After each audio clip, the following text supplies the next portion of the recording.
At this time, can sergeants please start your recordings? According to the computer, rolling. Cloud is up. Good morning, everyone. Welcome to today's remote New York City Council fiscal 2023 preliminary budget hearing of the Committee on Youth Services. At this time, would all panelists please turn on your videos? To minimize disruption, please place electronic devices to vibrate or silent. If you wish to submit testimony, you may send it to testimony@council.nyc.gov. Again, that's testimony@council.nyc.gov. Thank you for your cooperation. Chair Stevens, we are ready to begin.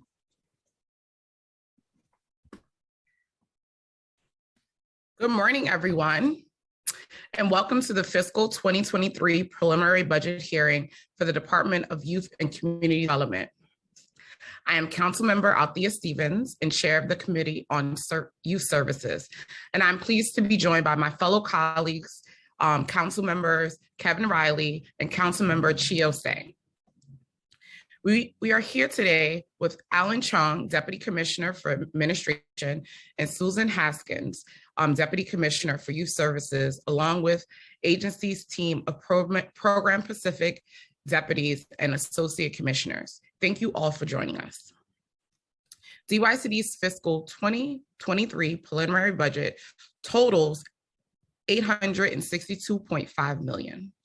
This includes $42 million in personnel services to support a headcount of 501 positions and $820 million for other than personnel. This reflects a reduction of $150 million compared to DYCD's fiscal 2022 adopted budget of approximately $1 billion.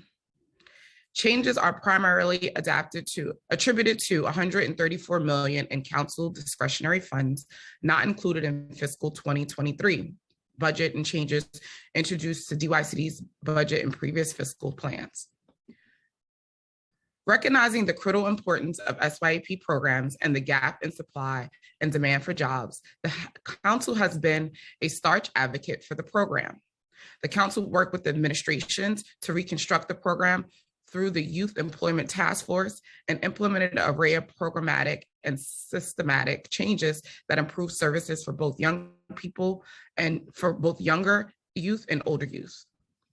Through the years, the council supplemented the SYEP budget to add additional jobs, all while urging the administration to permanently expand the availability of jobs to ensure that as many New York City young people as possible have the opportunity to develop professional skills and networks. The preliminary budget includes a historical investment of $79.4 million to expand SYEP from 75,000 to 100,000 jobs. Mayor's Adams' commitment to secure funding for the program puts an end to an annual budget dance for this program with this unprecedented expansion of paid summer jobs to invest in New York City's future, our youth. Beyond the public safety implementations, we know that summer jobs can offer life-changing experience for participants to discover a passion, connect with the mentors, gain the confidence that comes with successfully navigating the world of work. Producing accessible employment for young people around New York City is essential to the sustainability of futures for our city. SYEP is not only about accessible employment, but we will also be giving young people the platform to develop professional while acquiring vast knowledge that will ensure their future. The demand for jobs outpaces supply, and that remains much to do with the order that every young person that desires a job can get one. I applaud the administration for making this commitment. Although there's no additional funding added to the budget yet, I'm also excited to learn that the mayor plans to expand the Summer Rising program for 2022 includes 100,010 slots. This expansion is vital for the program to provide unique hands-on experience for our young people as it creates new opportunity for its growth. In those collaborative spaces, young people can get the chance to connect and build professional relationships. Most importantly, they have the platform to discover their passions and effectively guide themselves to their future endeavors. CYCD has been tasked with managing the preparation of the city's next generation of leaders to fulfill their potential. Programs like Comprehensive After-School Systems, COMPASS, and SYEP, Summer Youth Employment Programs, are intended to help young people rise to the next level. Historically, the budget process for this committee has always been contentious. It is a welcome relief to see that one of the core programs is fully funded. In light of the increase for SYEP and Summer Rising, I would like to highlight a basic but often ignored point.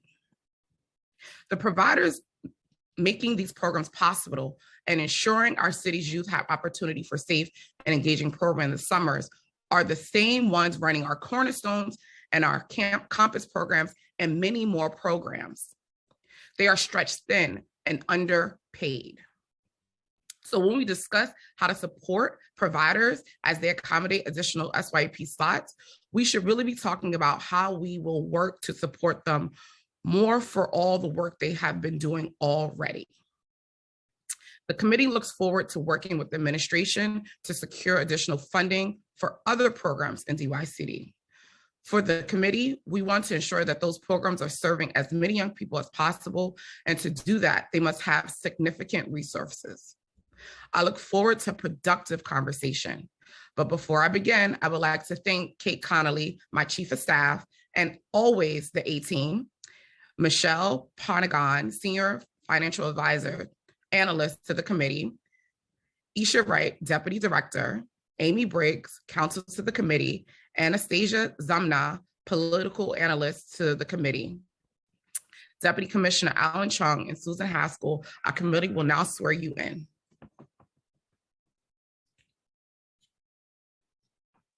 Thank you, Chair Stevens. I am Amy Briggs, and I am counsel to the New York City's Committee on Youth Services. Panelists, as a reminder, you will be on mute until it is time for you to testify, at which time your name will be called and you will be unmuted by the Zoom host. If you mute yourself after you have been unmuted, you will need to be unmuted again by the host. Please wait for the Sergeant at Arms to tell you when your time begins. The Sergeant will then let you know when your time is up. Council member questions will be limited to 5 minutes, and council members, please note that this includes both your questions and the witnesses' answers. Please also note that we will allow for a second round of questions at today's hearings, and they will be limited to 2 minutes, again, including both your question and the witnesses' answers. For public testimony, I will call up individuals in panels. Council members who have questions for a particular panelist should use the raised hand function in Zoom, and you will be called on after everyone on that panel has completed their testimony. I will now call on the following members of the administration to testify. DYCD Deputy Commissioner for Alan Chang, Deputy Commissioner Susan Haskell, Deputy Commissioner Valerie Mulligan, Associate Commissioner Darryl Rattray, and Associate Commissioner Navita Bailey. I will deliver the oath to you, and after reading the oath, I will call upon you to respond to the oath. Please raise your right hand. Do you affirm to tell the truth, the whole truth, and nothing but the truth before these committees, and to respond honestly to council member questions? Deputy Commissioner Alan Chang.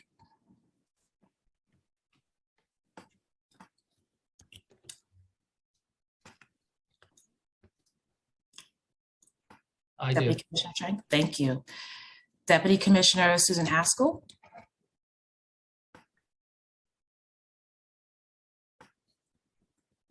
I do. Thank you. Deputy Commissioner Mulligan. I do. Thank you. Associate Commissioner Rattray.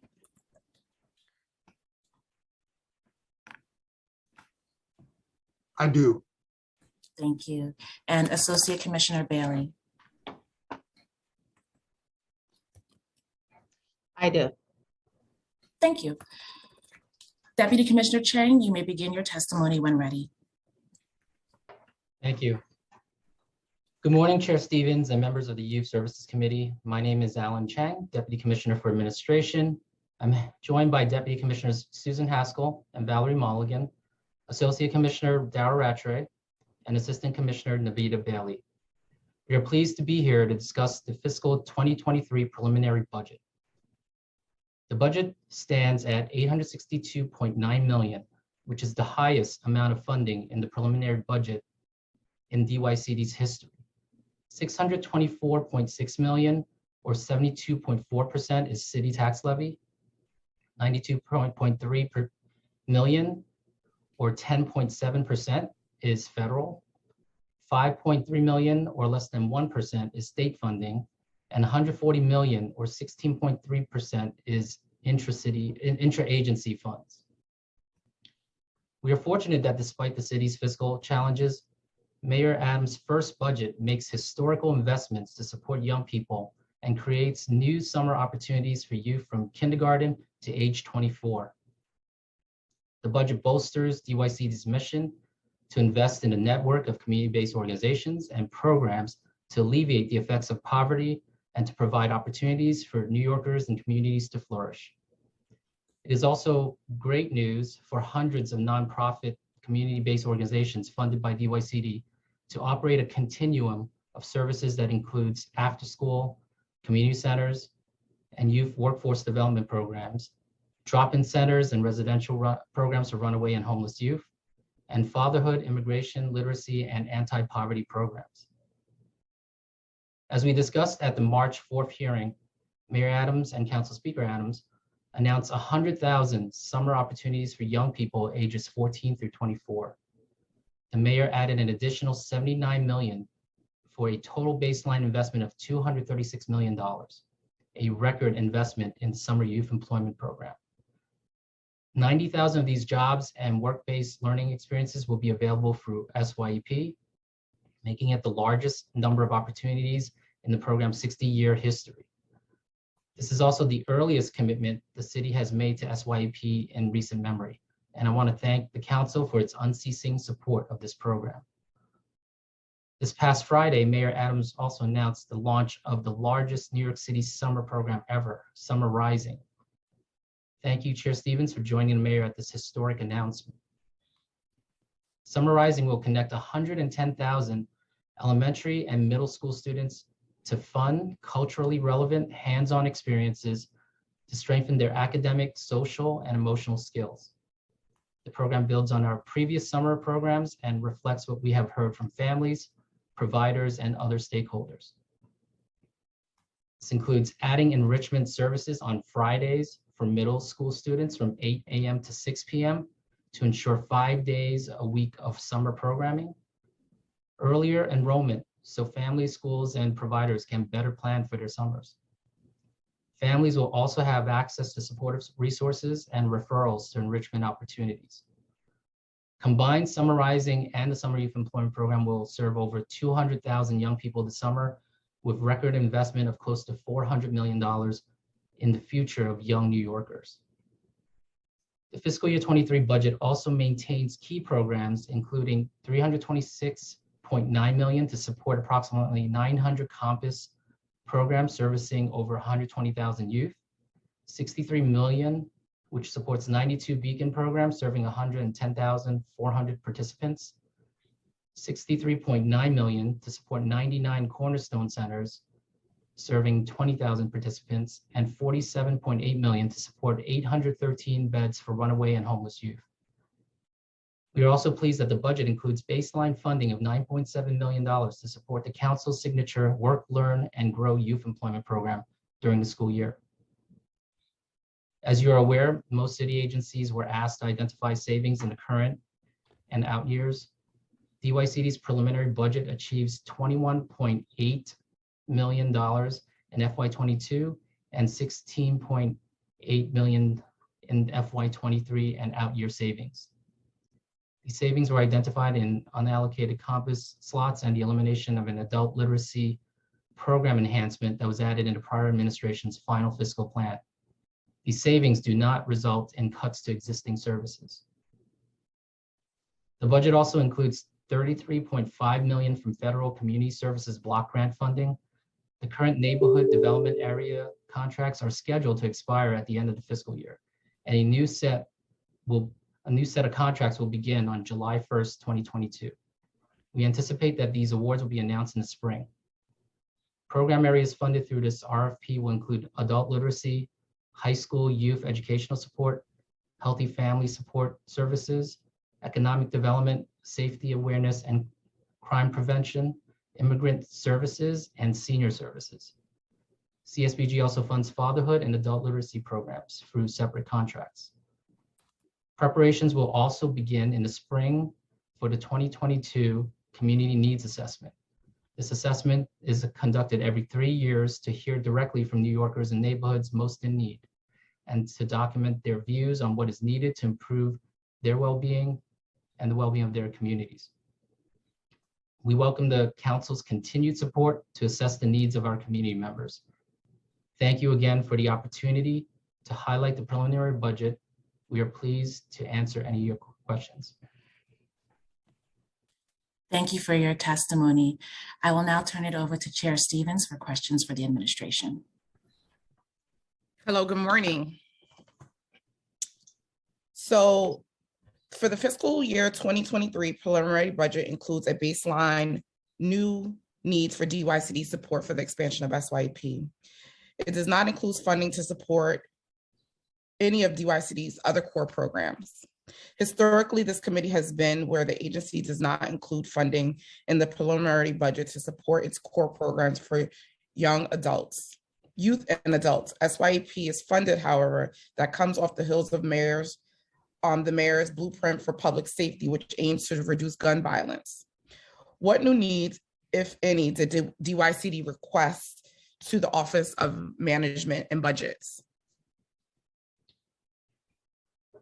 In this preliminary plan, aside from the ones that we did receive funding for, we did not have any other new needs that we put in for, but we are still in ongoing discussions with OMB as we move into the exec and other plans. For providers who are not performing well and meeting the terms of their contracts, what are the requirements and process for terminating those contracts and reassigning the contracts to other providers? We take this issue very seriously. Termination is the last resort that the agency seeks to take. And prior to that, I just want to highlight that we do a lot of program management. We provide capacity building support to make sure that our providers are equipped to successfully run the programs. However, if we do come to a decision where the current provider is not a good fit, we have to abide by city's procurement rules to make sure that there is fairness and transparency in how we identify a replacement provider. We keep two things in mind when we do identify a replacement provider. We want to make sure that that new provider is competent in delivering those services. And we also want to make sure that it can deliver the services to the same community that the prior provider was serving. So that is essentially what we try to do in the high level. In the last couple of years, how many providers' contracts have been terminated and switched over? I do not know off the top of my head, but we can definitely follow up and provide that number. Yes, I would love to get that number when you guys afterwards in the written testimony. Providers have expressed concerns regarding the price point participant reimbursement rate for DYCD contracts. We understand that for summarizing, there's opportunity for a price point participant reimbursement rate increase. Is DYCD exploring an increase in the price participant rate for beacons and cornerstones and other program contracts? We always factor that in when we're preparing to introduce new RFP for the programs. Over the years, as you may know, the city did engage in a couple of initiatives to shore up some of those some of the price participant rates, including increasing COLA, as well as indirect costs rates to our providers. But for the programs that you mentioned, we are definitely going to work closely with OMB as we prepare a new RFP for those portfolios. But could you give more detail? Because that sounded very vague around what are you actually doing and what does that look like? And, you know, we've been talking about an RFP that has not come out for a while. So what are we doing currently when we know that this is a huge concern for a lot of our providers? I could share, again, what we typically do is that we do engage all the stakeholders. We look at basically comparing what the reimbursement rates look like that, and for comparable programs and other agencies. And again, we work closely with OMB on that. But when we engage stakeholders, we hear from providers as well as advocates as to what is fair, and we're happy to continue doing that work with those stakeholders, including council. But we take feedback and we want to know what is a fair rate, and we bring that back to OMB. Well, that's very interesting because I know stakeholders are often giving a price per rate and that is never met. So when you say you engage them, what does that look like? Are we just having conversations? How's that implemented and how's that considered? I can share a little bit about that. We have meetings with them. We definitely take, we understand that they have their desired rates, and we obviously have to look at whether or not that makes sense. And again, we bring that back to OMB, and then we look at what the impact would be, how that may affect other areas of comparable programming. But yeah, that's essentially the exercise that we go through before every RFP. Chair Stevens, just adding to that, one example of the work that we do, the Beacon RFP of 2016, prior to 2016, the Beacon contract rate was on average $346,000 a year to operate a full Beacon program. And prior to 2016 and the RFP releasing, we had a concept paper that went out. We had a series of meetings with providers and stakeholders about that concept paper, about the value that should go into that Beacon RFP. And eventually we settled on a Beacon RFP with contracts that are now on average $602,000 per Beacon program site. So taking in the feedback that we were getting over the years and incorporating that into the price per, and for the Beacons into the actual contract value. I mean, and the other problem we're having is, right, when's the last time RFP been out? So how are those things being adjusted accordingly? So it's inflation and things are still happening. So yes, in 2016 that took place, but we're currently right now in 2020. So that's a huge issue. Could you guys also please provide the committee with the price point for participant for summarizing? I will ask Assistant Commissioner Bailey to address the specifics of that PPP. Sure. Good morning, Chair Stevens. DYSD values our nonprofit partners, and for the Summarizing Initiative, we've increased our price per participant. So for middle school providers this upcoming summer, the price per participant will be $1,320, and for elementary programs, it is $1,414. So are you guys exploring the price participant rate for the summer programs in the cornerstones and community centers as well, or is this just for Summarizing? The price per participants that I mentioned are primarily for the Summarizing Initiative. So then what happens to the programs that are not under Summarizing? They have to stay under the old price participant? Yes, because there are no changes to their program model. They're not participating in the Summarizing Initiative. And so the price per participant would not be applicable to those program areas. But that's going to create disparities within agencies around contracts and services. So there's going to be a gap in programs that's provided by the same providers and the same families and the same communities. Could you guys give me clarity around how that's supposed to work and what that's supposed to look like? Sure. So DYSD procures a number of contracts with our CBO provider, with our network. And so within each type of service is a different type of PPP. And so for Summarizing, that is not the same service model as Cornerstone. And so the price per participant would be different. And so if there are changes to the Cornerstone model that requires additional services, DYSD will work with OMB to ensure that the additional costs will be covered.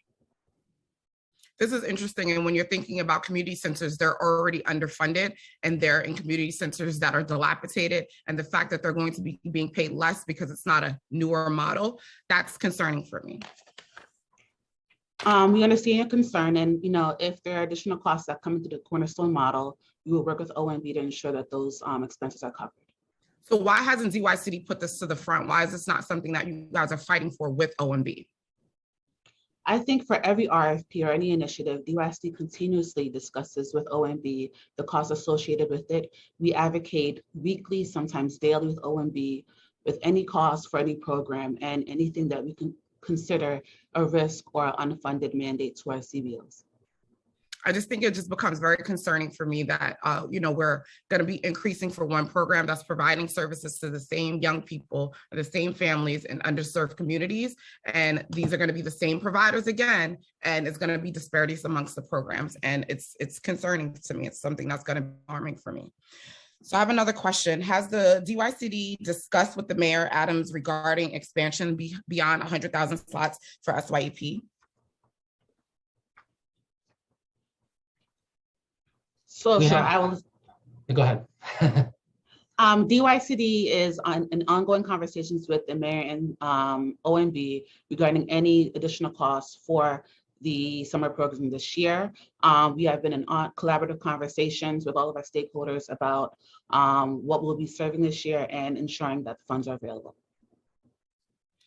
Please provide the committee with the total fiscal 2023 budget for SYEP, including all sources for funding and breaking out stipend versus wages for summer 2022 for younger youth and older youth participants, including the projections for the total number of younger youth and older youth to be served.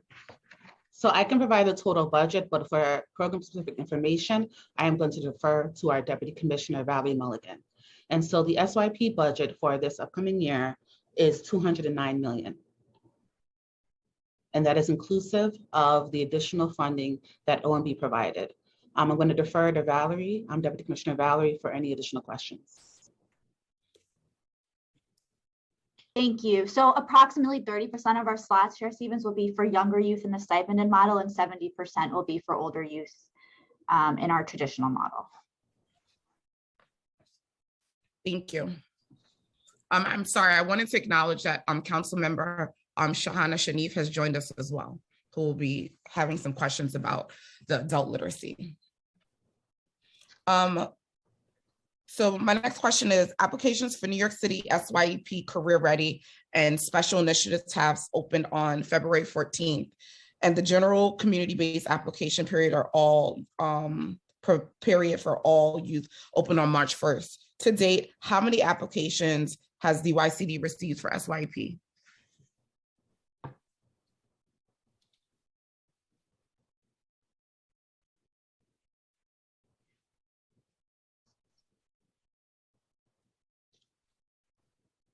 I'm going to ask Deputy Commissioner Mulligan to answer that. She has the stats in front of her. Yeah, sorry, I couldn't unmute for a second. So as of this morning, we have over 50,000 applications to the Summer Youth Employment Program across all of our models. Thank you. What conversations have DYCD had with the administration regarding the expansion of SYEP and the alignment of the mayor's blueprint for public safety? Yeah, this is Summer Youth Employment Program is one of the keystones of the plan, and we are pleased that not only the expansion but the timeliness of it. Also, as part of the blueprint for gun safety, this agency does have a seat at the table with that task force, and our Associate Commissioner Darryl Rattray is our liaison to that task force. Given this expansion and providers' position to support this expansion to provide job sites for participants, particularly as businesses are still recovering or even shattered, and what is DYCD doing to support its providers for work sites?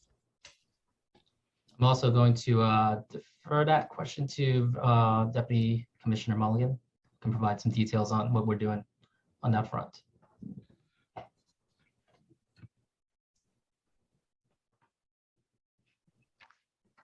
If you can unmute, yeah, thank you. Got it. Thank you. So the city is really taking an all hands on deck approach to supporting employer engagement in preparation for the summer. We know this is one of the biggest challenges that we as a whole city are going to have to accomplish the ambitious goal that the mayor's laid out for us. So in really close collaboration with all of our partners in city government, with the full backing of City Hall, the Mayor's Office of Youth Employment, with the Department of Education, and other city agencies who are involved in this space, we've launched a really comprehensive employer engagement initiative where we're going through all sectors, corporate, nonprofit. We're engaging our city agencies to really step up their commitment to doing government placements. We're working with big retailers. And so we are really hoping that this sort of centralized, coordinated approach, in addition to the work that the providers do on the ground to recruit small businesses in their communities, will help us reach the goal of 100,000. Thank you. Deputy Commissioner Chang, can you elaborate a little bit more about the Mayor's Blueprint conversations that you guys have been having? Sure, I'm actually gonna ask Associate Commissioner Rattray, who's the member of the task force representing the agency, to expound on that. Good afternoon. Thank you, Chair Stevens. So the Blueprint to End Gun Violence is a collaboration. There's probably over 30 agencies that have submitted plans of action. We're looking at ways where we can collaborate, interagency collaborations across the citywide effort, of course. DYCD itself will be launching a campaign in the next few weeks. I'm trying to finalize a couple of areas on that, but it's a campaign that's going to engage our young people, our young adults who are in communities, and our nonprofits. One important example of the work that we're doing right now that's a collaboration is actually my backdrop, Saturday Night Lights. So we have 106 programs actually throughout the city, 100 funded by DYCD, and then 6 that are funded by the Parks Department, that are operating every Saturday night from 5 to 9 p.m., providing a safe space for young people with high quality services, but also that mentoring environment where they can connect with staff, connect with other community stakeholders, connect with NYPD. It's a collaboration with the Parks Department, with the NYPD, with the 5 days offices across the city, and it's been pretty successful. I would love to invite the entire council out, perhaps March 26th, to one of the SNL sites, but we'll get information out to you. Yes, I'm excited about that, and we will be having a hearing on Cornerstone's the Saturday Night Light program. But since you brought up Saturday Night Lights, one of the questions I have, and we'll explore a little bit more later on, I'm hearing that some of the providers did not open their sites because they're saying they had lack of staff. So can you talk a little bit more about that? Absolutely. So we started the expansion back in July, so last July, and yeah, there was some delays with a few sites that were ramping up with their staff, closing out summer, having to ramp up. I would say by September, October, we had all the sites up and running. So currently, at this point, every site is all up 100. Actually over 100 because we have Parks Department as well. Okay. 106. And if there's a site out there that you know of that's not running, please let us know. Have them contacted if they're having a problem. But every site should be up and running. I definitely will. You know I will, because I believe in these programs and I think that they're very useful and needed, and we need to have more of them. But if providers are not providing the services, then we need to find providers that will, because it's a disservice to the community. Absolutely. What is type of contingency plans, if any, does DYCD have in place if existing providers are unable to provide services for all 90,000 participants? I mean, that's regarding SYP and yes, that's SYP.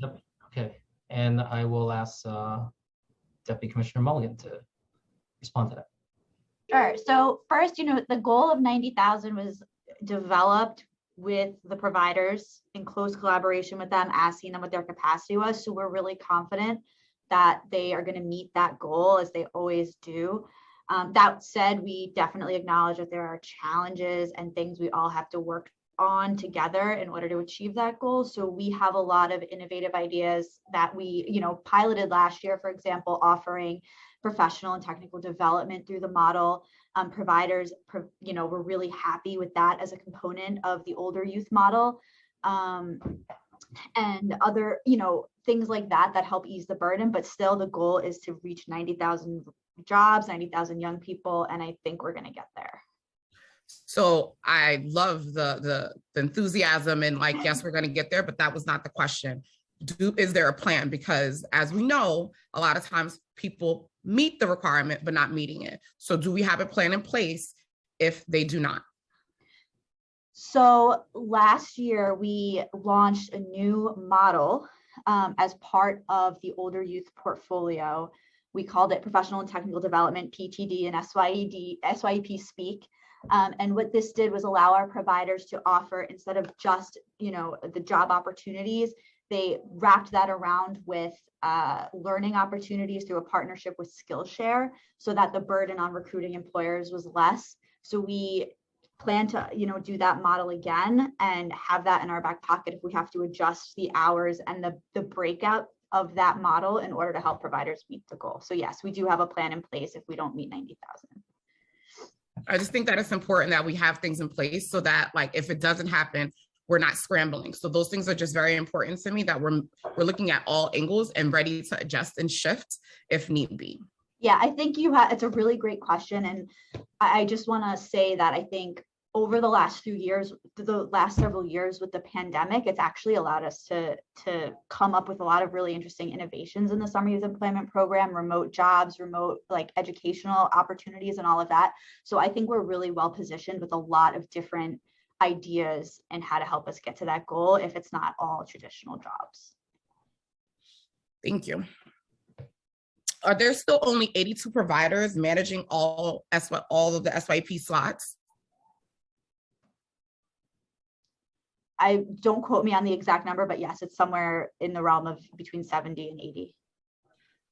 So we only have between 70 and 80 providers, and we just expanded. We don't think that we should be looking at adding additional providers so that we can adequately expand and not stretching those 70 to 80 providers too thin. Like, why was that not considered? So, we're currently in the middle of a contract, right? So we follow all the city's procurement rules. We launched our RFP in 2019 and are renewing those contracts as part of DYCD's standard contracting practice. So that makes it very challenging to add new providers quickly, but definitely something that we are very much looking to do as we move towards the next RFP, because we know that as we expand, we need to bring new providers into the fold. Yeah, I think that's very concerning that we have such little providers providing these services, and that, and I'm stressing again that they have other things that's going on this summer, right? These are the same providers who are going to be providing summer camp. They usually also providing services for our senior centers, and then we're adding additional slots to them. We're stretching our people thin. And so we have to start looking at how we're making sure we're supporting them and that they're able to actually implement these programs with quality. Like, we have to start getting to a place where we're looking at quality over quantity. And for me, that is very concerning that we're not looking at that. We have not expanded this, but we're keep putting more on these providers because we're also expanding summer rising. So this is going to be a lot for these providers with that's such a small pool of people. The current SYP contracts are scheduled to expire in 2025. Is DYCD opening a program, new contractors? Oh no, we just kind of went over that. Sorry about that. How is DYCD working with city agencies to secure work sites for remaining 10,000 slots? Is there a strategy to collaborate with small businesses and major corporations to expand the pool of work sites? So I hear two different questions in there, and tell me if I misunderstood the question. So the first piece is, how are we working with our city agency partners on the 10,000 additional slots on top of the 90,000 SYP slots to get to the goal of 100,000? So the Mayor's Office of Youth Employment is leading the effort on those additional 10,000 slots, and they're really well positioned underneath City Hall to be the coordinator of that. But we work in daily, sometimes several times a day meetings with them, with DOE, with all of our agency partners to make sure we're coordinated on those efforts. So even though we're not the lead on those 10,000, we're absolutely at the table as those plans are being developed to make sure we're not competing with each other and that we're coordinated. Does that answer the question? Yeah, it does. The next question is the number of DYCD sites have increased by 151% from 578 in fiscal 2010 to 14,525 in fiscal 2021. What does the work site landscape look like for this year for SYEP? So that you're asking how we're working on employer engagement for SYEP, correct? Yeah, and what's the landscape like? Where are the jobs looking like they're going to be this summer? So we're still working on that. It's important to us to have a really healthy mix of jobs across all sectors, because that's how we ensure that we have a really good variety of opportunities that match young people's interests. And with the expansion, I don't know what the mix is going to look like just yet, but we're working on all sectors. So absolutely engaging with every single city agency and saying, give us great opportunities for your young people at your agency, teach them what it's like to work in government. Engaging with elected officials like you, thank you very much, to help bring new types of work sites into the field. We're working with corporations, the Business Leadership Council, with retailers, with nonprofits. We're also doing a really coordinated effort in collaboration with the youth services team who's on this call to make sure that there's good opportunities for young people to work in the summer rising sites, giving SYEP participants good opportunities and also helping summer rising with their staffing needs. So, I mean, again, it's a real all hands on deck sort of approach, and we'll see how the mix sorts itself out at the end of the summer. Yes, and I am definitely calling on all my council members to take SYEP interns this summer. We are working very hard to push, and everyone seems excited and eager to take in a few interns this summer and give them a very enriching opportunity. So they're very excited about that. My next question is, while the number of work sites have increased in number in the public work sites are down. In 2019, there were 2,125 public work sites compared to 1,858 in the summer of 2021. What is DYCD doing to increase the number of public sites? Sure, it's a great question. I think for the whole city, all of our city agencies the last few years were extremely challenging with the pandemic, and we were all absolutely stretched. But this year we are re-engaging every single city agency with the full support of the deputy mayor's team, and asking every agency to recommit to hosting summer youth employment participants. So we expect that public number will really increase this year, especially as we're all back in the office and have a new sort of commitment from City Hall to really push this out to our agency partners. How many jobs have city agencies committed to for this summer? I don't have that number in front of me, but I'm happy to update you as we do a recruitment of city agencies. Yes, that would be great. And so you can send that out with your written testimony as well. And, I think it's going to be important that we get city agencies to commit publicly that they will host these SYEPs interns. I would like to now just acknowledge Councilmember Natasha Williams has joined us. And I am actually going to open the floor up to Councilmember Hanif, as she's going to be asking some questions about adult literacy. Thank you, Chair. I will now call on Councilmember Hanif to ask her questions. Thank you so much, Chair Stevens, and good morning, everybody. Councilmember Shahana Hanif here. I have a couple of questions, and I'll start off with the adult literacy education funding, which is critical to support high quality community-based adult literacy instruction and contribute to the social and civic life of those in need. However, the fiscal 2023 preliminary budget, DYCD's adult literacy programs decreased by nearly $18 million. How does this reduction impact the number of seats, and does it affect the quality of the classroom? Is my first question.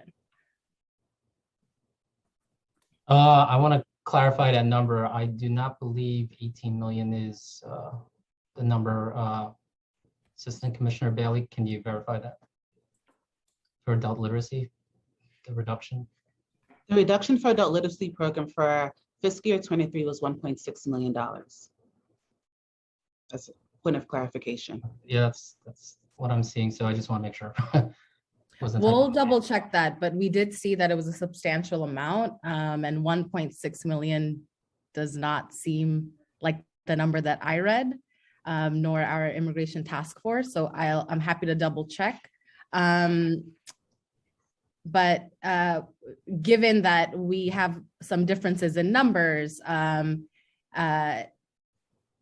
still there's a decrease, could you speak to how that decrease might affect the number of seats? And does it affect the quality of the classroom? Sure, absolutely. Thank you for that question and your support of the adult literacy programs. So just to start off, that reduction of $1.67 million did not result in any decrease in the number of seats.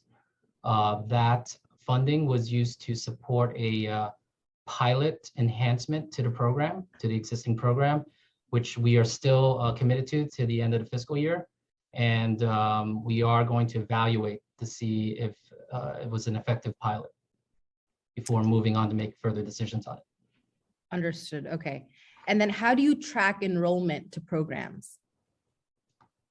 We have a very robust system that all of our providers for virtually all of our programs are going in to not only do the enrollment, the intake enrollment, but also to track participation.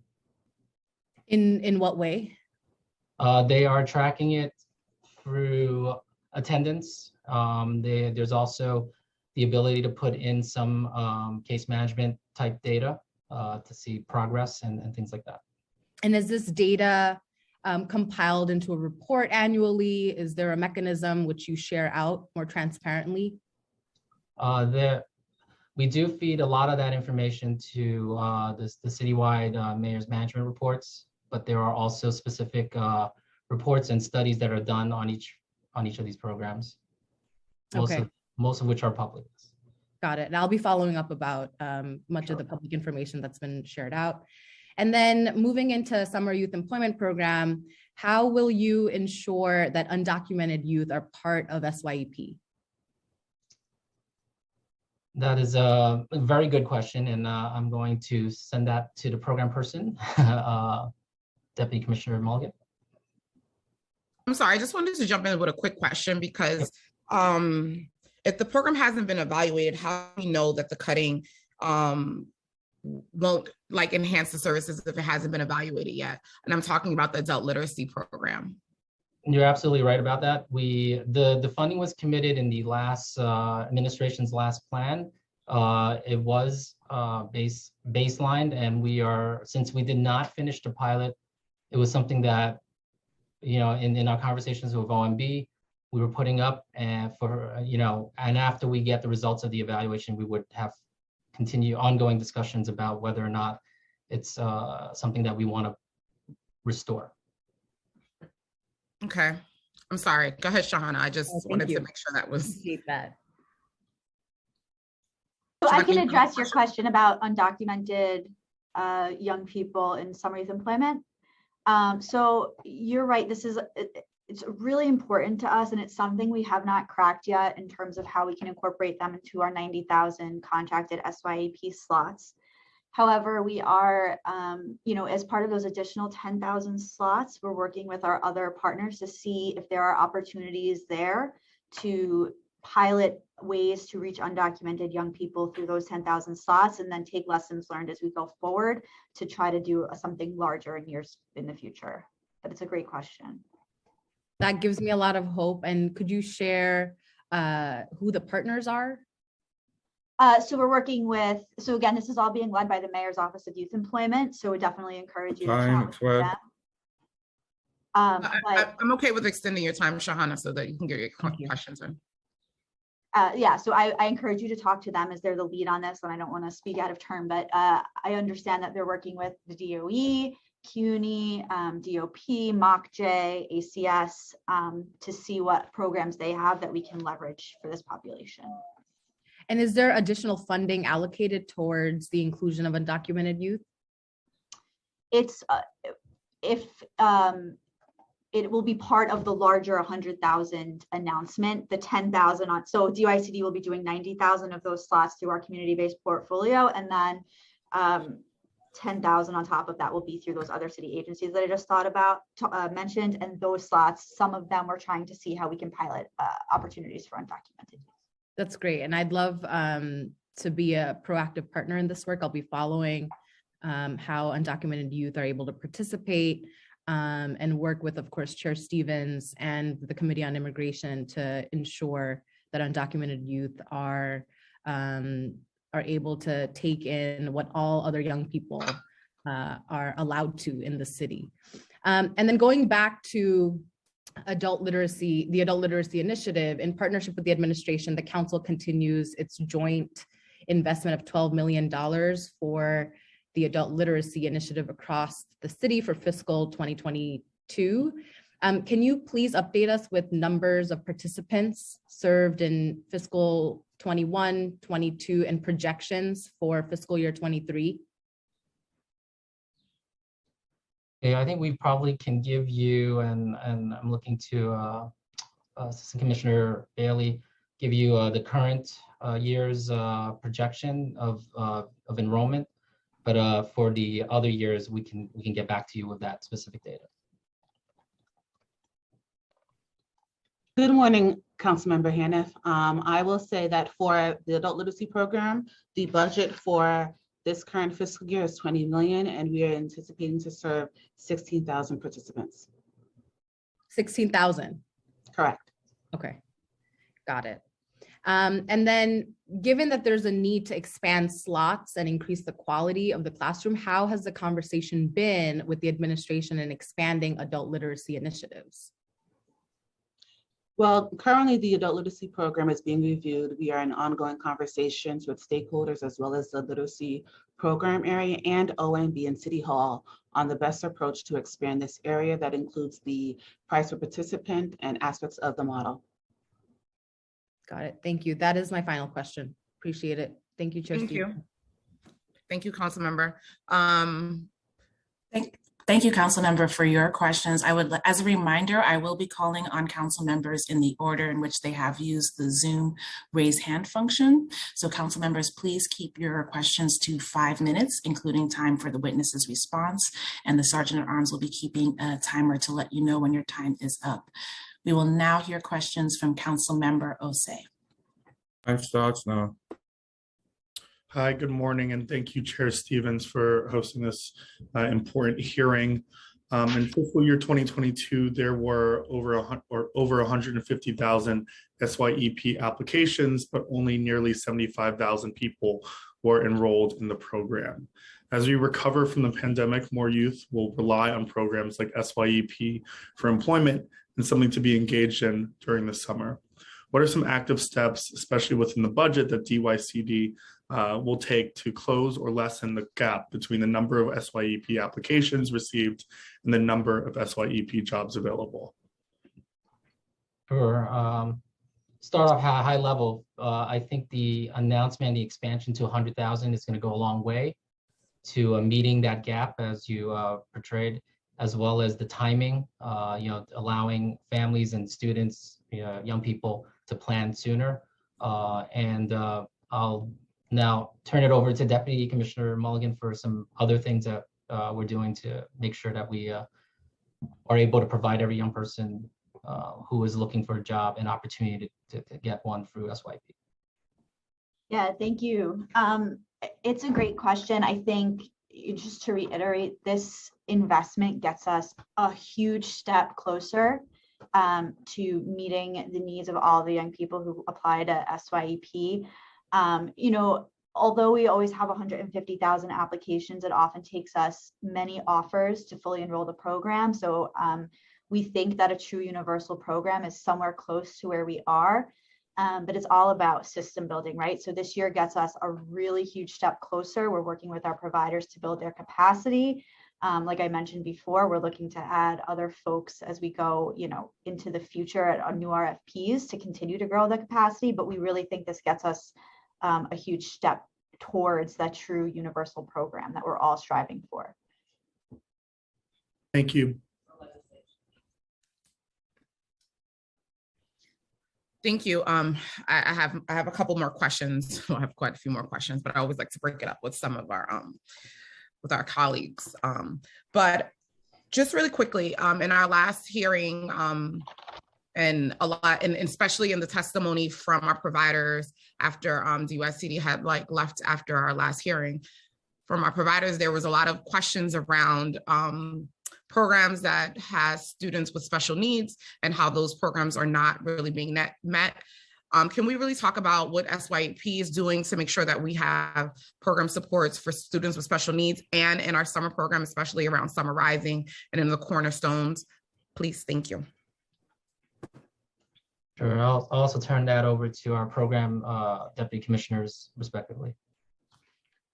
Yeah, I can start just speaking to SYEP. So an exciting thing that we're doing as part of our expansion is expanding our number of slots that are specifically targeted to youth with disabilities in partnership with the DOE. So there will be more opportunities available to young people in that portfolio, which is really exciting to us. And we're also expanding our emerging leaders portfolio, which I'm sure there's a lot of overlap between young people with disabilities, the folks in our emerging leaders portfolio, and all of the different portfolios that we have that target young people with specific services based on where they are and what they need. Do you have a specific number around like slots that might be allotted to them, or providers that have who can give them additional supports? Because I've actually had a couple of people who've already reached out to me saying that they've had trouble like filling out applications. The students have been very frustrated. Do you have that information? I can definitely get you details offline. I know we're growing our slots in each portfolio, but I don't want to misquote numbers. So I will definitely include that in our written responses to you. And I would absolutely love to hear, if you're hearing that, please share that feedback and we can work with the providers and young people to make sure that we're addressing those concerns. Definitely. Yes. I'd add quickly about summarizing that one of the exciting things about working jointly with Department of Education on this effort is having like good coordination and access to student supports in the out of school time. And last summer, I think we served more students with disabilities than we had before, but also acknowledging that you know, it was trying something new. Maybe it was a little clunky, those efforts to coordinate supports. We're really working to try to streamline that. But I think that is one of the most exciting things about us working jointly with DOE is you know, better understanding students who have supports to open the doors for better access to DYCD programming, and in this case, jointly summarizing. And could you talk about like other programs, especially like with after schools, because I often find that there's a lack of programs for students with disabilities and providers are not able to provide services because some students need additional services. So can you talk about what is being done around that? And are there going to be more programs that are specific for students with special needs to make sure that we're supporting those parents as well?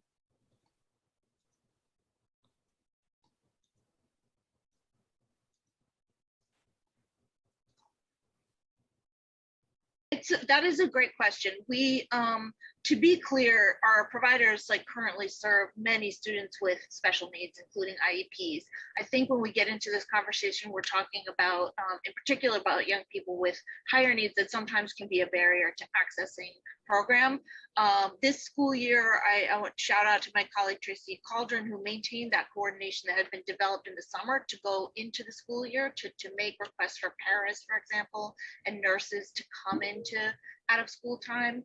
On top of that, in previous RFPs, we have for after school, we have offered additional funding for providers who want to apply for seats to serve students with special needs that may require additional funding. Not every student with special needs requires additional funding or additional accommodations, but we do allow providers in some RFPs for after school to say they need a higher price because they're going to implement these special supports. Do you have a number for how many providers have have gotten additional funding, and how many students do you serve at that price point? Yes, I don't have that number with me today, but we can get you the number of providers and the number of seats. Yes. Thank you. I will look forward to that in the written testimony. So I'm going to talk a little bit about Work, Learn, Grow, one of our babies here that we all love and want to see continue to grow. In fiscal year 2022, budget baseline $9.7 million to support 2,213 Work, Learn, Grow jobs. In addition to the November plan added on one-time federal funding of $15 million to support 323 additional jobs in fiscal 2022. For fiscal 2023, how much of the current SYEP budget supports Work, Learn, Grow, and their plan to replace the $15 million in federal revenue with city funds to support the program? I'll start out by saying that there are two separate budgets. SYP is SYP, and Work, Learn, Grow is a separate funding stream for that. We have not begun looking specifically at Work, Learn, Grow for the next school year yet, but we are working closely with OMB to look at where we can come up with the gaps, as you pointed out, from the loss in the federal funding. But have we come up with a solution, or is it just still in conversations? It's still in conversation. When do you think we'll have a plan or a date, or how we'll move forward? We definitely have a goal of trying to get this in before the adopt. So, that's kind of our internal deadline here, to try to get an answer to this. So is DYCD committed to making sure that this expansion happens? I'll ask the program people, but I think the answer is yes. So Valerie, you can chime in. Yeah, so we're, again, last year we had this really amazing opportunity to take advantage of one-time federal funding to expand the program. We are really excited. So there's two pieces to this, right? We're really excited that we have our baseline funding for our career ready Work, Learn, Grow model. But we also really thought that the expansion that we were able to do last year was very successful, and we learned a lot of lessons from that. So absolutely, we're always here to serve more young people. Our providers and our team are ready to do that, but it's about funding. Okay.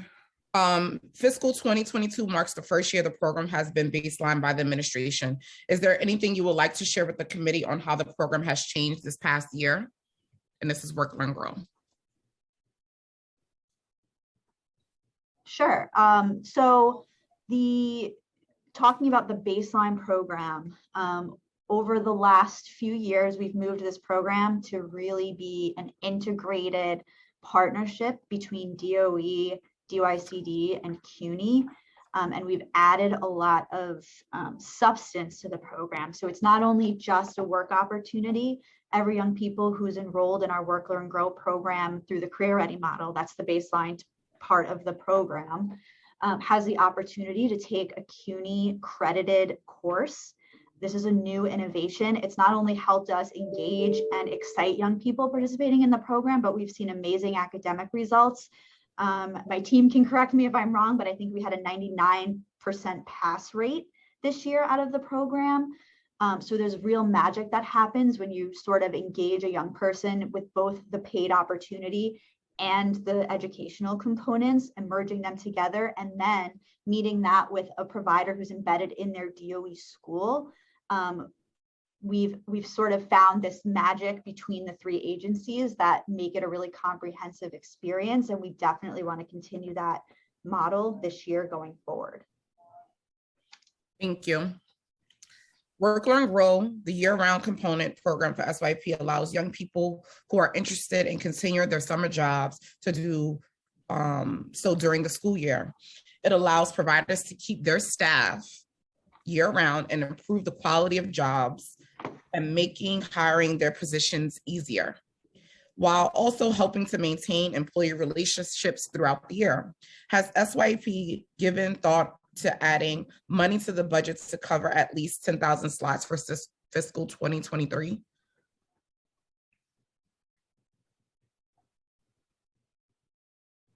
Oh, I'll defer that to either Valerie or Navita. So, we, look, we're always, DYC is here to serve as many young people as possible, right? That's always our goal. I think we are doing everything we can to learn from the program that we operated last year with the expansion that we were able to have. So we love Work, Learn, Grow. We're here to advocate and support for it and really appreciate council's support of the program going forward. The Work, Learn, Grow program has proven successful and has DYCD given thought to funding the program to support approximately 30% of SYEP's participants?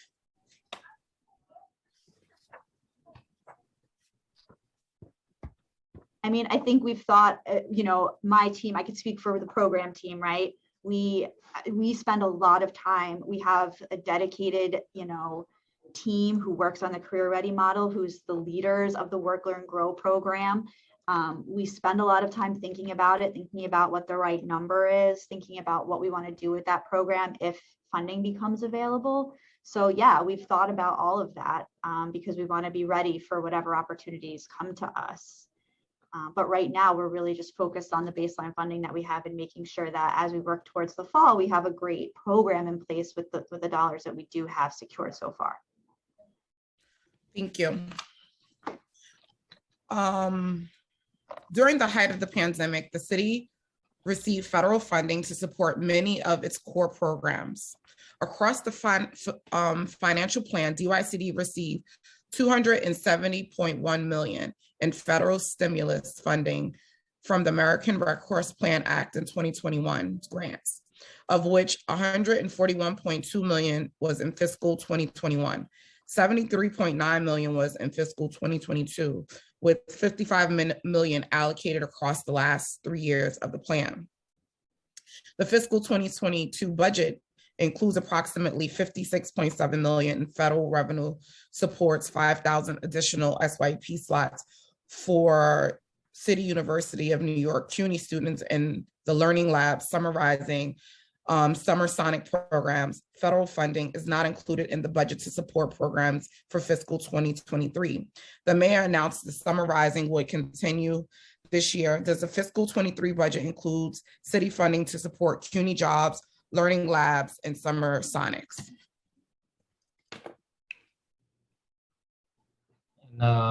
The short answer is yes. It does include funding for both. Obviously, the two expansions that were announced by the mayor are continuations of two of the major initiatives from last year. And they are, since federal stimulus money is drying up, they are being supported by CTL dollars at this time. Navita, is there anything that I'm missing that you? Sure. Hi. Good morning, Chair Stevens. So regarding the summarizing new need, that funding has not been added to our budget yet. We anticipate that that money will be coming in the exec plan. Regarding the stimulus funds, I just want to put a point of clarification. Over the next 5 years, DYCD will receive $331 million in stimulus funds. And generally, we have front-loaded those funds for FY21 and FY22 to maximize revenue and minimize the usage of city tax funds. And so that is our plan. Additionally, most of the funds are really towards the liquidated CTL funds, as well as wages for many of our workforce programs. In the out years, it would be primarily used for wages. Thank you. On Friday, so we're gonna move on to summarizing. On Friday, the mayor announced the summarizing would be expanding to connect 110 elementary and middle school students to programs through DYCD and DOE in the summer of 2022. In the summer of 2021, there were 99,808 slots budgeted and enrolled a total of 110 slots. How many applicants did DYCD receive for program last summer? Application, sorry. I'm going to tag program to answer that? Deputy Commissioner Haskell. I'm gonna look at my notes. I don't know if I have total applicants handy. So I may have to get back to you on that. I know the seats and the enrollment. I think it's important to know while I'm looking for that number that last year the city did make a commitment for any applicant, young person who wanted a seat would get assigned to a seat, and that commitment was fulfilled. So there weren't a lot of families, there wasn't so much like a waiting list or over application. Acknowledging that process again, especially in a small handful of very high demand sites, got a little bit tricky, but we essentially offered a seat to every applicant last summer. Okay, great. Thank you. And you can get the number to us in the written testimony as well. For fiscal 2023, what is the budget for campus summer camp services by elementary, middle school, and high school programs model? How many students will be served in each campus program model? Additionally, the funding for DYCD and DOE.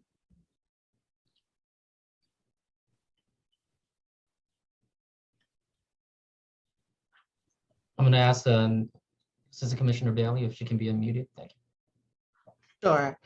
Chair Stevens, can you please repeat that question? Because I think there are a couple in there and I just want to make sure that I answer all of them. Okay, great. So I'll break it down so you can just go one by one, okay, if that makes the most sense. For fiscal 2023, what is the budget for campus summer camp program services by elementary, middle school, and high school program models? And how many students will we be serving in each campus program model? So for the Compass Initiative, please be mindful that they're also participating in Summer Rising. So that'll be part of the 110,000 slots for this upcoming summer. And so it's kind of hard to kind of parse it out. I can give you the specific information in written testimony, similar to my other colleagues, but to kind of go through is kind of hard to parse it out because right now it's kind of viewed comprehensively with the Beacon program area for Summer Rising this summer. No, I'm aware, but I would love to just know the breakdown of it because I know that there's additional programs other than Summer Rising. Yes, you're referring to our Compass High and our special initiatives within the Compass portfolio. Yes. Again, I'll provide the details of that post-hearing. Thank you. You're welcome. As part of the fiscal 2020 year budget deal, $24 million was added to a one shot to increase the DYCD funding provider rate for 2021 only. The elementary allocation was increased by 30% and middle school allocations were increased by 10%. The preliminary budget does not include funding to support the increase for 2022. Will DYCD commit to providing this funding to the executive budget? So thank you, Chair Stevens. So I think you're referring again to the Summer Rising price per participant. Is that correct? I just want to make sure that, okay. So for the price per participant for this upcoming summer, DYCD will continue to provide the supplemental 30 and 10% that we added onto the price per participant for last summer. And so for this upcoming summer, the middle school PPP will be 1,414. And for elementary, I'm sorry, that was the elementary PPP. It's 1,414. And for middle school, it will be 1,320. Okay. Last year, the DYCD and DOE Summer Rise initiatives, while successful, encountered many obstacles from the start. CBO providers warned that we couldn't match the demand. They did. Within weeks of one another, Mayor Adams have boosted SYEP and Summer Rising. Many providers have both contracts for both programs. How is DYCD working with providers to ensure capacity and address the concerns of the providers? I will defer to our Deputy Commissioner, Susan Haskell, to speak on provider readiness for this upcoming summer. Thanks for that question, Chair Stevens. I think one of the biggest differences between last summer and this summer is, the extraordinary circumstances of last summer was we were announcing this program in April, and we had just a few weeks to pull it together in the midst of what was still a pretty active pandemic. So including a lot of pandemic considerations that providers had to take place and with respect to staffing, et cetera. So I think the fundamental thing we've heard from our providers and we've heard from stakeholders that we can do is to communicate clearly and more early this year than last year to help them with their capacity to operationalize this program. I would like to go on record for saying is I've been a provider for over 20 years, and March is not early enough to do the things that we're required of. So be that in May, maybe earlier, it's still not sufficient time to be able to put together a quality program. So wanted to make sure. And I would love to just know, could I get a little bit more detail about like what services or systems are being in place to support them? These are two very big endeavors because SYEP is expanding and at this point, summer camp as well. So could I get some more specifics around what systematic things are being put in place? How are we supporting them to get this done? We have, I'll start, and if my colleague wants to talk about workforce, we have already shared some professional development opportunities around how to strengthen partnerships with schools, how to get CBOs and schools working together on professional development, and how to serve students with special needs, specialized curriculum. So we're working on professional development. We've been talking to some of our providers about how we can help them with their staffing needs, and we've got some good ideas we're looking at pursuing, including what my colleague Valerie mentioned about sort of coordinating summer program organizations that could benefit from the increased seats in SYEP. Those are two things that come to mind. A more streamlined enrollment process. Yeah, that's what comes to mind. I don't know if Valerie or even Daryl want to add to that. Yeah, I would just add that on the SYEP side specifically, we've done a lot of things to try to, using Susan's word, streamline the process for providers to take some of the administrative burden off of them so they can focus their efforts on what we really want them to be focusing on, which is, program quality. We've heard really positive feedback from the providers so far about some of those, changes that we've made. I also know, DYCD is working on ways to support providers in hiring, not just at the link between, Susan's team and my team in terms of SYEP and Summer Rising, but broader capacity building job fairs and things like that. So I think we have more to share on that soon. But yeah, I think that's all. Okay. Thank you. What changes, if any, does DYCD anticipate making to the programs? And this is summarizing specifically.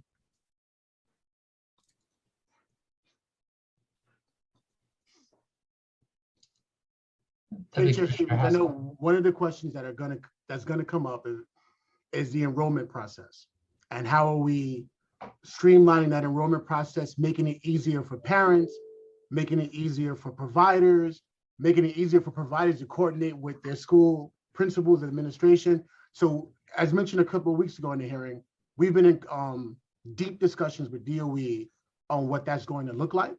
I can say we have another meeting today. We are close to finalizing that approach and letting providers know about it. We have a meeting with providers on Wednesday where I'm going to share some additional information with them.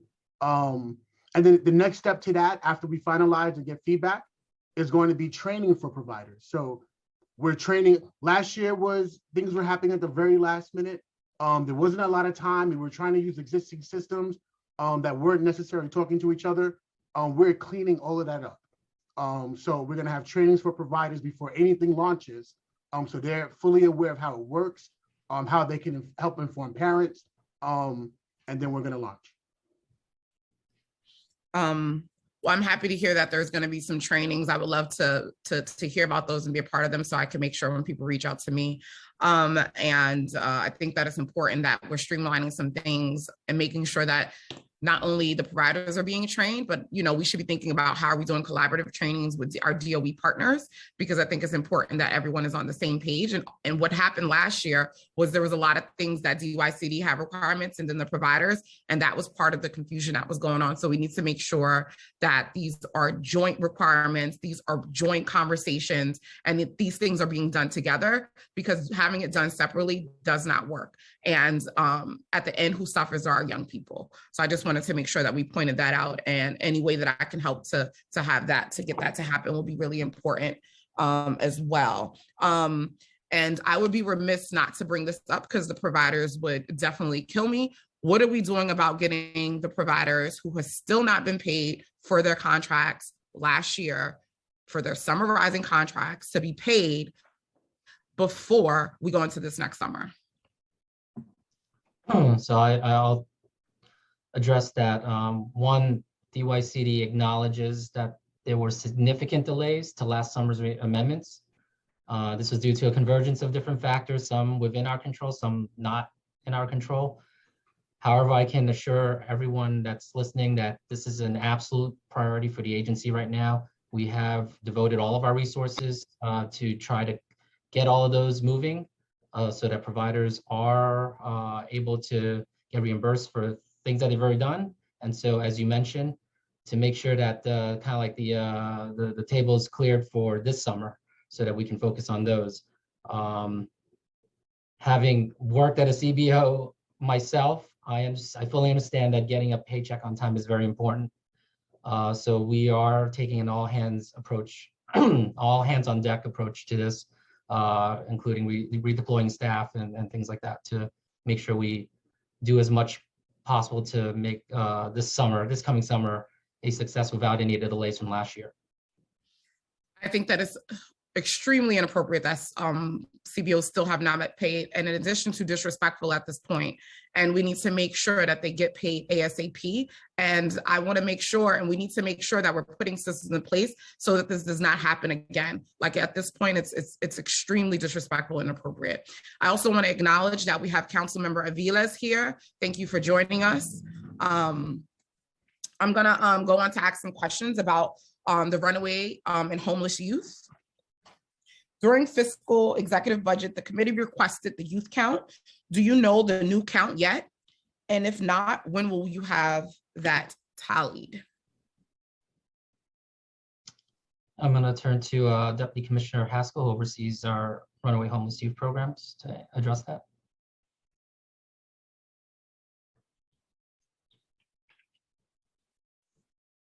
Chair Stevens, I appreciate that question. I'm going to get back to you on the results of the 2022 youth count. We still don't have this number. Well, I'm fortunate enough to sit in the vicinity of the team analyzing that data, so I can get back to you. I'm not saying we don't have it. We might have it by the end of this hearing, because I really want this number. All right. Got it. So we're gonna come back. I'm coming back to this question. I'm highlighting it right now before we get off. The fiscal 2023 preliminary budget totals $48.8 million for runaway youth, an increase from $2.1 million compared to fiscal 2022. The current budget reflects the increase of $2.6 million. Please explain what the increase is funding will support. Sure. First, I'll turn to our Assistant Commissioner for Finance to talk about the numbers, the financial numbers there. Can you unmute Navita Bailey? Thank you.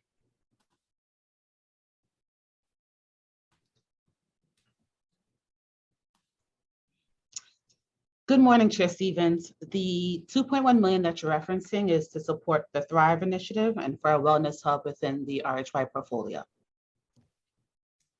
Thank you. Do you believe that DYCD's current contract rate for runaway programs cover the true cost of runaway youth programs? The price per participant that is given to the RHY providers is based off of our previous RFP. It has been increased to reflect COLA and indirect. At this time, we are in ongoing conversations with OMB if the rate is not sufficient. What I can tell you is that as we move forward with new upcoming RFPs, we constantly review the rates to ensure that they are marketable and competitive to other services. But do you guys does DYCD do the right size RFP contracts? During the RFP process, as we are moving forward with our price for participants and our budgets, we make every effort to right size the price per participant where possible. Thank you. You're welcome.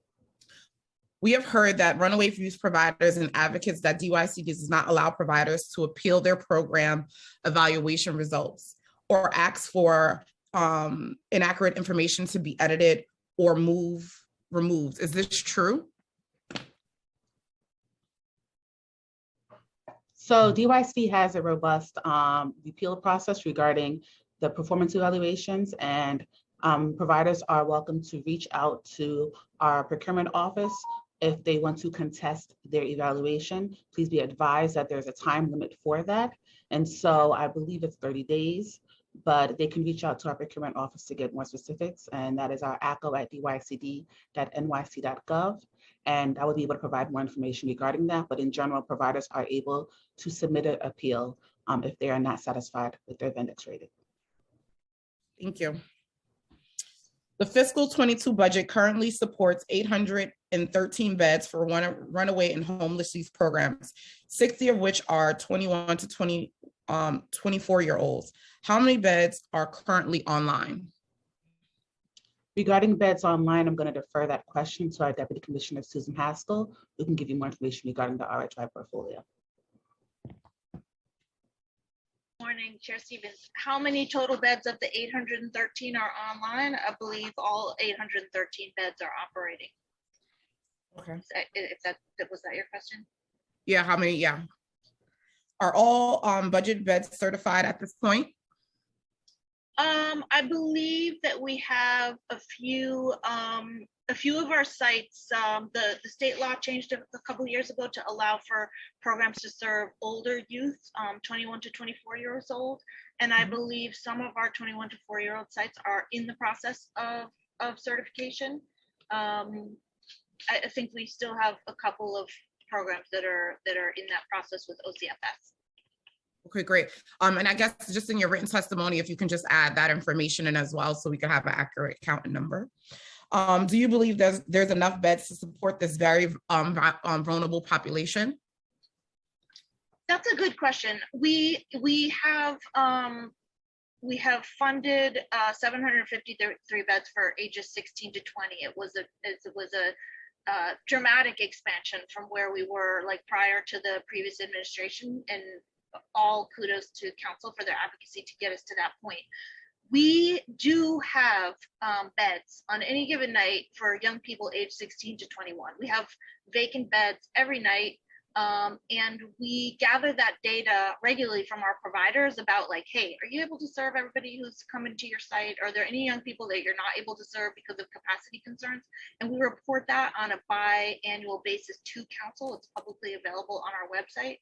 So I feel pretty confident saying that we are able to meet capacity for the ages of 16 to 20 for runaway and homeless youth.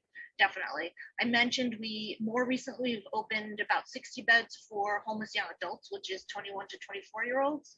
There are more homeless young people who are 21 to 24 than there are under age 21. And those beds tend to be more filled. And there's a few ways that we work to support that age group. One way is we've developed a strong partnership with Department of Homeless Services, whereby young people who are 21 to 24 who may be aging out or not able to access a bed can go through a streamlined process and skip the initial intake. For a lot of young people, they don't want to go to the initial process with Department of Homeless Services, so we can work with them to make streamlined referrals. And very often when they do go to the adult system, they can be served in a youth shelter, because Department of Homeless Youth has youth shelters as well. So to answer your question, long story short, yes, for under 21, yes. for older 21, in light of having fewer beds for that population, we find other ways to help meet their needs. Thank you. During the COVID pandemic, DYCD continued with in-person services to ensure that youth receive vital services. What if any did DYCD face with providing services?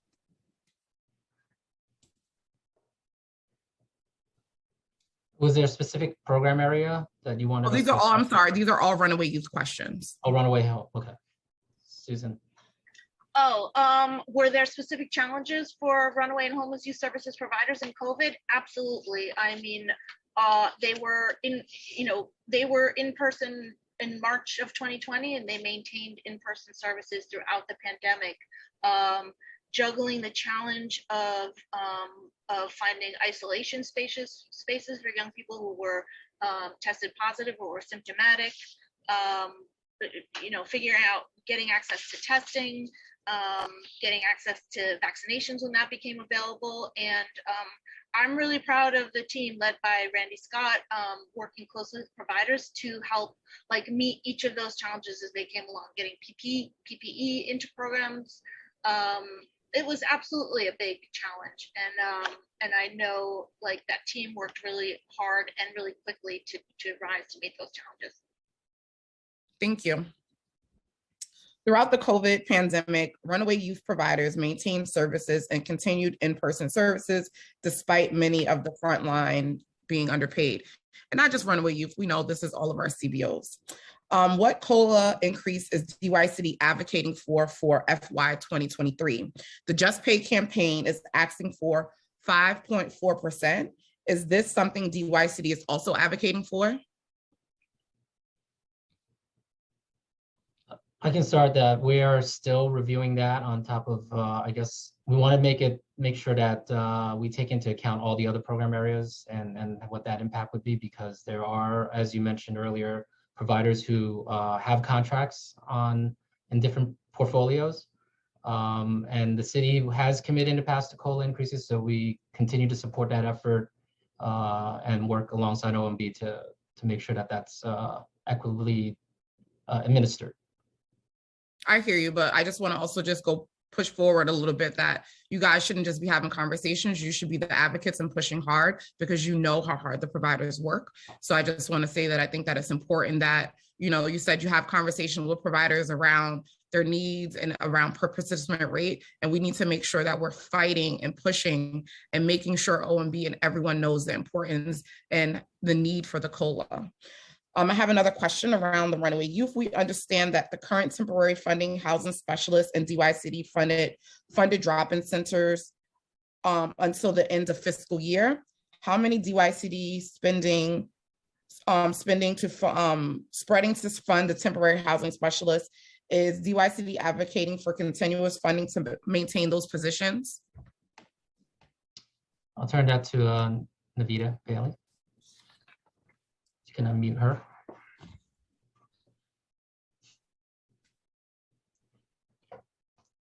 Good morning, Chair Stevens. DYCD currently has a budget of 1.5 million for the housing specialist for the Runaway Homeless Initiative.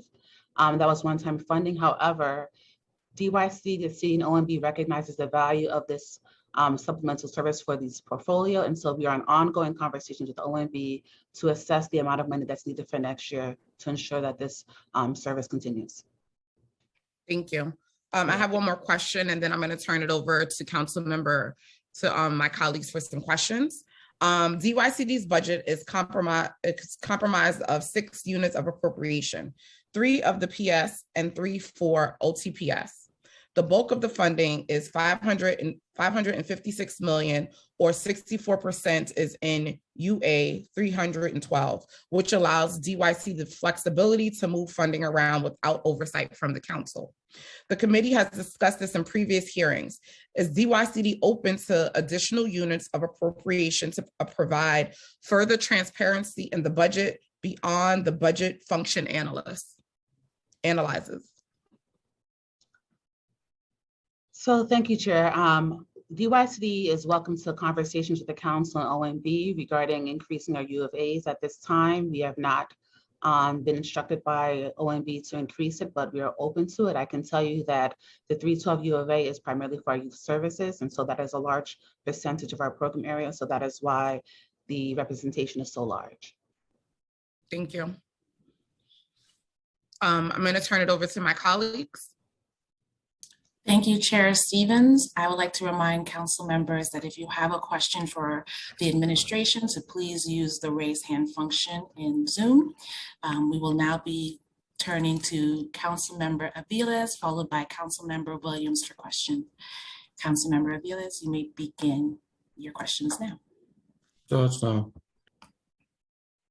Good afternoon. Thank you so much, Chair Stevens, and thank you to the DYCD team. I guess I have a two-part question. One about adult literacy, and pardon me if you all covered this before, but I'd like to hear a little. I'm a little mystified coming from a district where adult literacy is so critical. I've been mystified over the years why our city has not prioritized and significantly increased adult literacy funding, knowing how foundational it is for communities, for workforce, for education. So in the report, I see that there is a reduction of 1.7 million of baseline funding because it was unallocated. This is a mystifying element to me, given how needed these resources are in community, and so many service providers are asking for more. So I'd love to hear a little bit more about what is happening there and why has those resources not been allocated. But furthermore, on the adult literacy pilot project, I think we've talked about this probably across other program areas. There is a huge, I know providers who have not been paid for work that happened a year ago and still, really struggling throughout this time. So I'd like to hear more about what is the delays in the payment there, and also if the committee could walk us through what is happening for the new adult literacy pilot project. Sure. I'll start off with the first question about the 1.7 million that was reduced from this budget. It was not unallocated. It was allocated to a pilot enhancement. So there were no impact on the number of seats in that program. This is a pilot that we're still going to continue through the end of this fiscal year, and it is subject to an evaluation that we are going to undertake to see how effective that pilot was. So that's what was eliminated in the out years for now. I responded previously that because of the evaluation, we want to see what the outcomes, the results look like for that, and we'll continue to talk to OMB after this pilot has ended. So that was the 1.7 million that was reduced from there. Again, no cuts to the seats or the number of students we were able to serve in that program. And then as far as it's not to be confused with another pilot that we have that's council funded, that is ongoing as well. And we can follow up. I don't have the details as to where we are with that one, but we can definitely follow up with you and give you an update on that. And I think there was a third question in there about the contracting and the delays in payments. We definitely know that there is a delay from that stemmed from beginning of this current fiscal year. We are working very hard to try to clear that up. The reason why we can't make any payments on some of these is that we have to have registered contracts, and in many cases these were amendments to existing contracts, baseline contracts.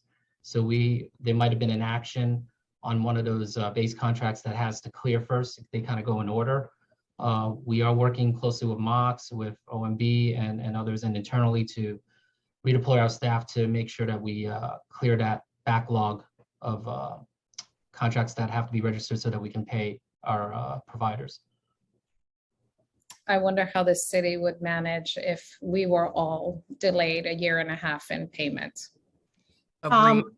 So Councilmember Aviles, can you hear Yes. me? I just want to Yes. just quickly jump in. So while we recognize that many CBOs received a delayed payment due to delayed registration of contracts. I want to just stress that DYSD works very hard to minimize cash flow challenges for providers. We prioritize the registration of base contracts to ensure that funds are available. Once contracts are registered, DYSD initiates the advance, and that's about 25% of the value of the contract. And so we do that at the beginning of the year. Due to the delay of the registered contracts, DYSD initiated additional advances for our CBO network. So on top of the 25% that we gave out an additional $8 million in advances to our CBOs to help with it, with their costs and to manage cash flow. And where there were no registered contracts available, we worked with the MOCs to ensure that additional funding was made through loans, and that was an additional $1.7 million. So while we recognize the challenges and we understand completely, and we do not try to create excuses for the delays in registration, we value our providers and we want to ensure that cash flow continues, and we did everything we can to make sure that cash continued to the field. No, I definitely hear that, and I understand that some of these things are out of your control. But are we looking at possibly increasing the advances, because that maybe would help on the front end instead of waiting into the back end and we wouldn't, some of these delays? Well, similar to CBOs, agencies have cash flow challenges as well, and also we have to be mindful about the available funds, because we want to make sure that we keep the flow of funds available for the CBO.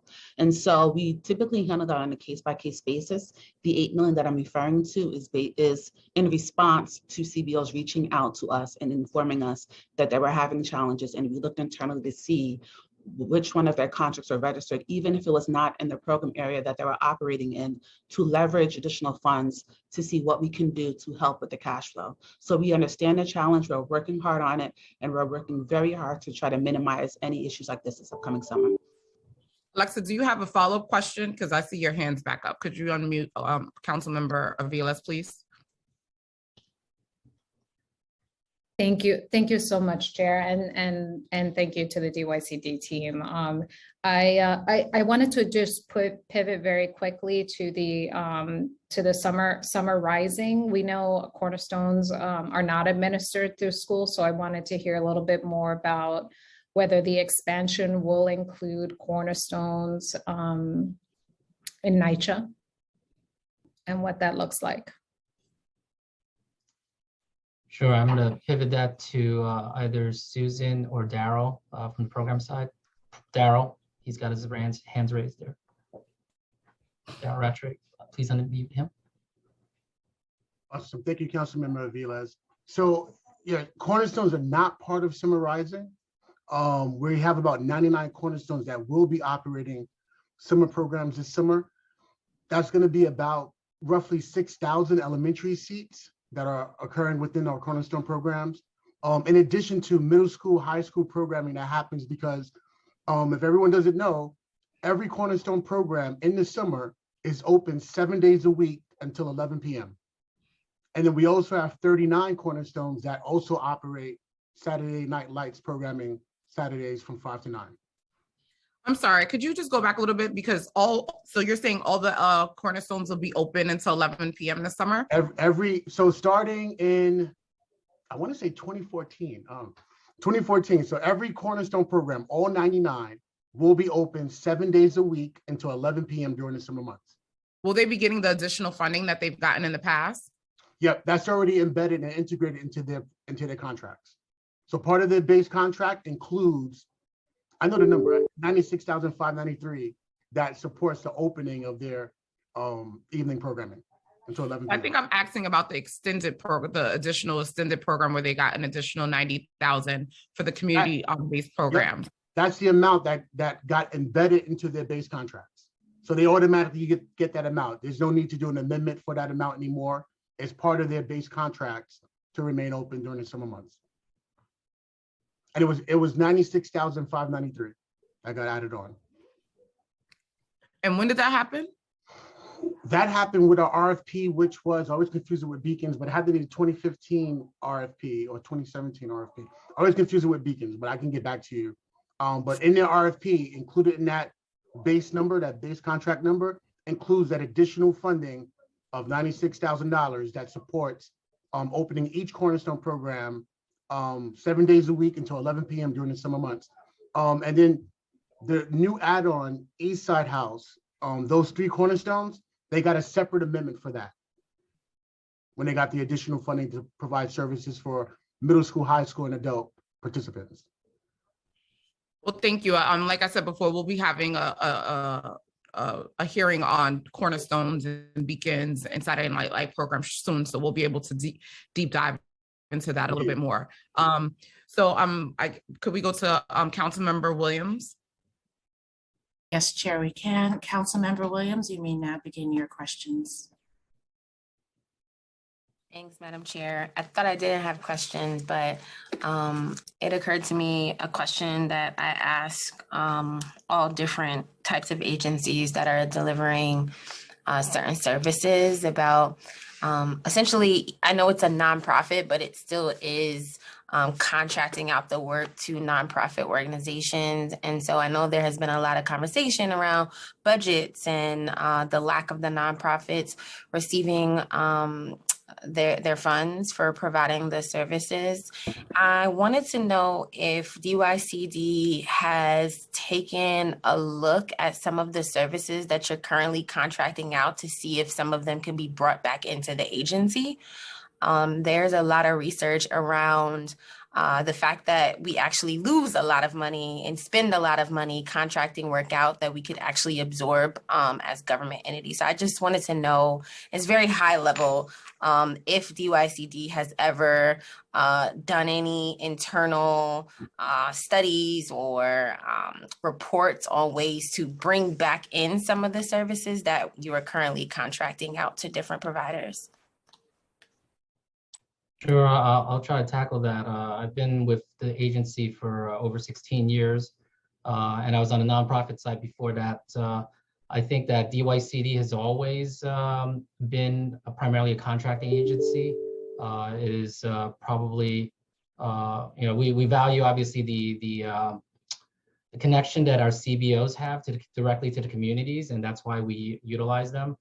I would say that I'll use an example, and this will date me, but the Summer Youth Employment Program used to be a little bit more centralized here at the city when it was run by the former Department of Employment. They actually staffed hundreds, maybe even 1,000 people. Somebody can probably correct me if I'm wrong, but to actually administer the program, they did everything. They did the recruitment, the enrollment of the young people, even, they collected the timesheets, they did the payrolls every 2 weeks at different schools throughout the city. Security guards, making sure the kids weren't gonna get mugged after they got their paychecks. And that was, from what I understood, what I saw from the CBO side, very costly to the city, because the CBOs were still involved. We still had to be involved in some respect, and yet the city had a huge infrastructure to do all these other pieces. When DYCD took over the program, it was decentralized, and there were immediate cost savings. And the primary reason to centralize it, or decentralize it, I mean, was cost savings. So that's one case study that I can cite. But I think that's something that obviously, we should always be mindful of and revisit.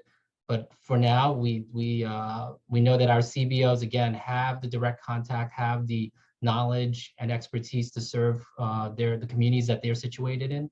So we depend on them greatly. So we don't see any immediate, alternative to that right now.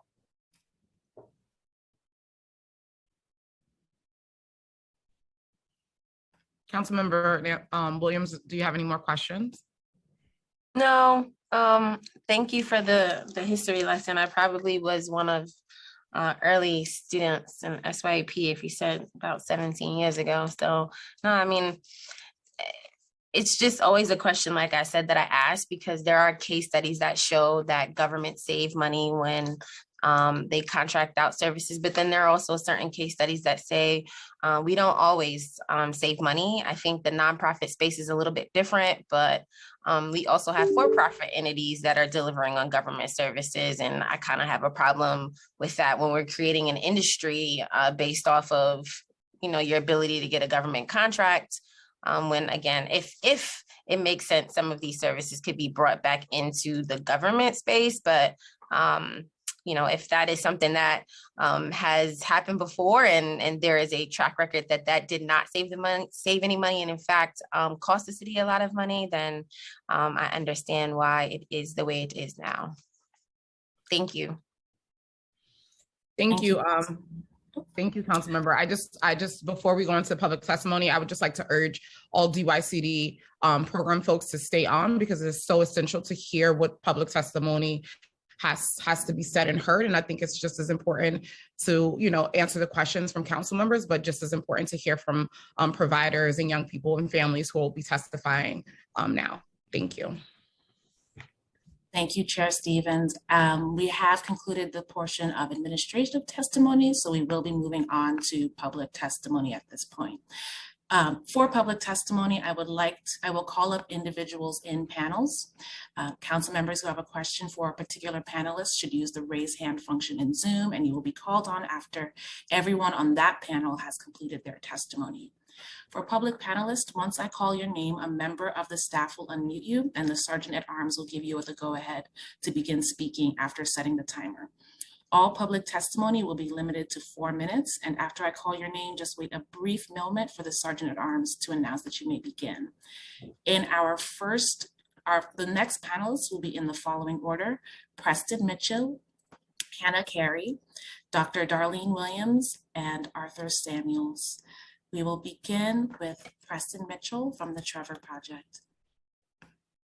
Time starts now. All right, good morning. Thank you for the opportunity to provide remarks this afternoon. My name is Preston Mitchell. I use he, him pronouns, and I'm the Director of Advocacy and Government Affairs at the Trevor Project, the world's largest suicide prevention and mental health organization for LGBTQ youth. We work diligently to save young lives by providing support through 5 key programs: crisis intervention, peer support, research, education and public awareness, and advocacy. With an estimated 45,000 LGBTQ youth in New York City experiencing a crisis each year, the need for suicide prevention and mental health in the city is more visible and critical than ever. Of all major cities, the Trevor Project receives the largest number of crisis contacts from New York City. Last year, the Trevor Project served approximately 4,100 youth from the 5-borough region, just over 9% of the total estimated LGBTQ youth in New York City in need.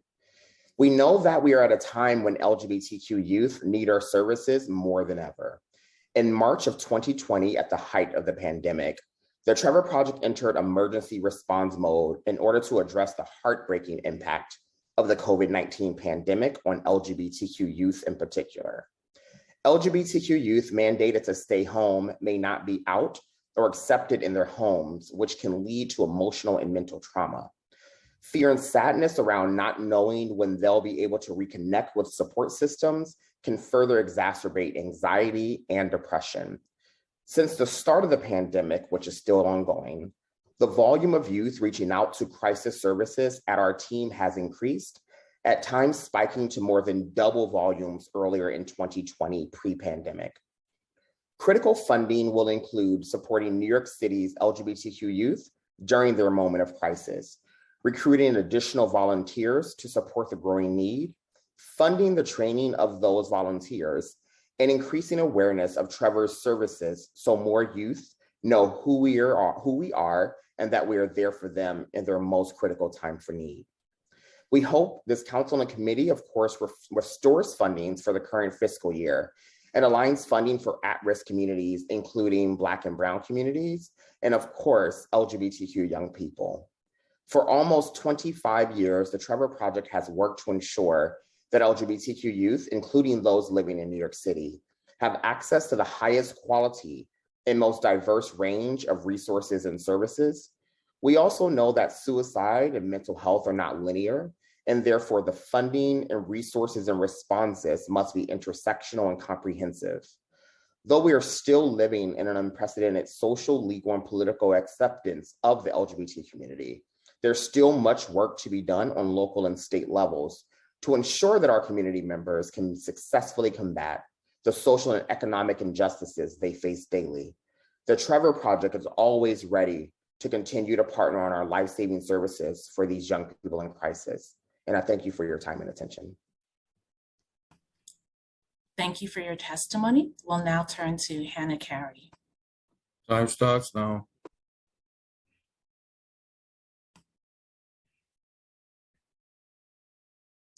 Hannah, I've asked to unmute. If you just accept that, please.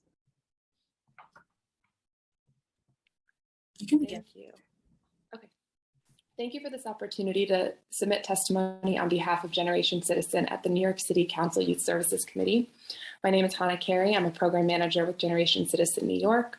I first just want to say that we're thankful for the Council's $500,000 investment this year in our programming through the Civics Education in City Schools initiative. In fiscal year 2023, Generation Citizen will be seeking an increase of $100,000 for a grant of $600,000 to support our major expansion of programming throughout New York City. Last year, Generation Citizen New York served 1,750 students in 70 classrooms through our Action Civics curriculum. And in the fall of 2021, Generation Citizen students advocated for a range of issues impacting youth today and called for increased services to better support their peers in their community. As an example, 12th grade students at Stephen T. Mather Building Arts and Craftsmanship High School in Manhattan decided they wanted to stand up and support peers who were victims of sexual violence and assault. They designed a social media campaign to educate their peers about resources for survivors and advocated for the creation of a safe space in their school specifically for students who have experienced sexual violence. They plan to continue this work by raising awareness among city and state officials about the importance of supporting youth survivors, and they may be submitting written testimony to you all. In order to continue supporting youth civic engagement, Generation Citizen New York has embarked on an ambitious programmatic expansion from 70 classes to 170 classrooms, serving at least 4,250 students. We've been able to achieve this growth in a challenging school year by highlighting to our school partners how our work supports social and emotional learning and buttresses their connections to each other and their communities, as well as contributes to culturally responsive and sustaining education practices. All students, especially youth of color, socioeconomically disadvantaged youth, immigrant and refugee youth, need meaningful and empowering engagement within our political institutions as an integral part of their core social studies education. GC hopes to continue partnering with the Council and the Department of Youth and Community Development to bring civics education to more schools. Thank you for considering my testimony. Thank you for your testimony. We will now be calling on Dr. Darlene Williams. Time starts now.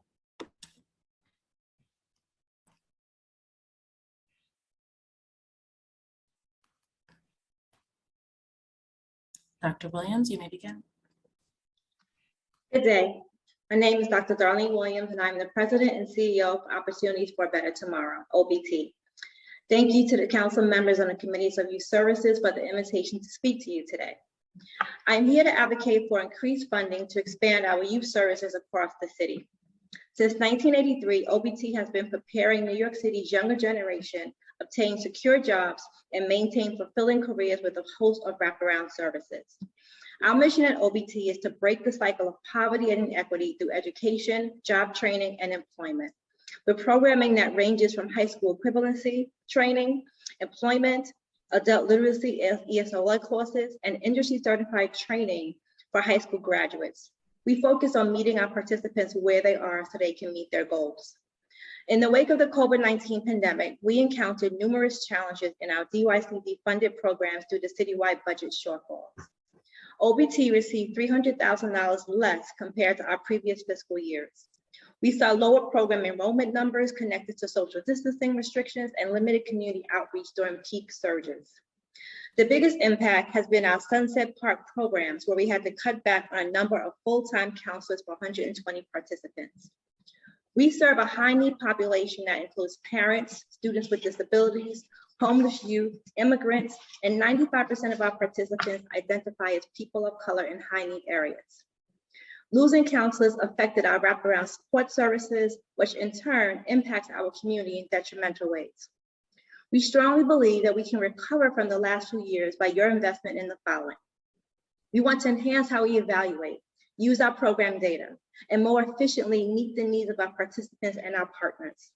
Nonprofit organizations play a vital role in building healthy communities by providing critical services that contribute to economic stability and mobility. Researching trends, understanding the market sectors, and the needs of communities are critical components for effective service delivery. 2, expand our ability to offer young people sector-based programs in healthcare, technology, masonry, childcare, climate-based services and careers through programmatic training that is blended, flexible, and industry-specific. Digital literacy and basic technology skills are essential for all workers. The transition to hybrid and remote ways of working across all sectors has further demonstrated the need to address the digital divide. We need bold investments in wraparound services that empower our participants to use an array of services and technology in a fluid manner. Thank you on behalf of everyone at OBT for giving us a platform to testify today about the challenges that we've been facing. Your support and your continued partnership will help us to ensure that we can make sure our youth have a better opportunity for tomorrow. Thank you. Thank you for your testimony.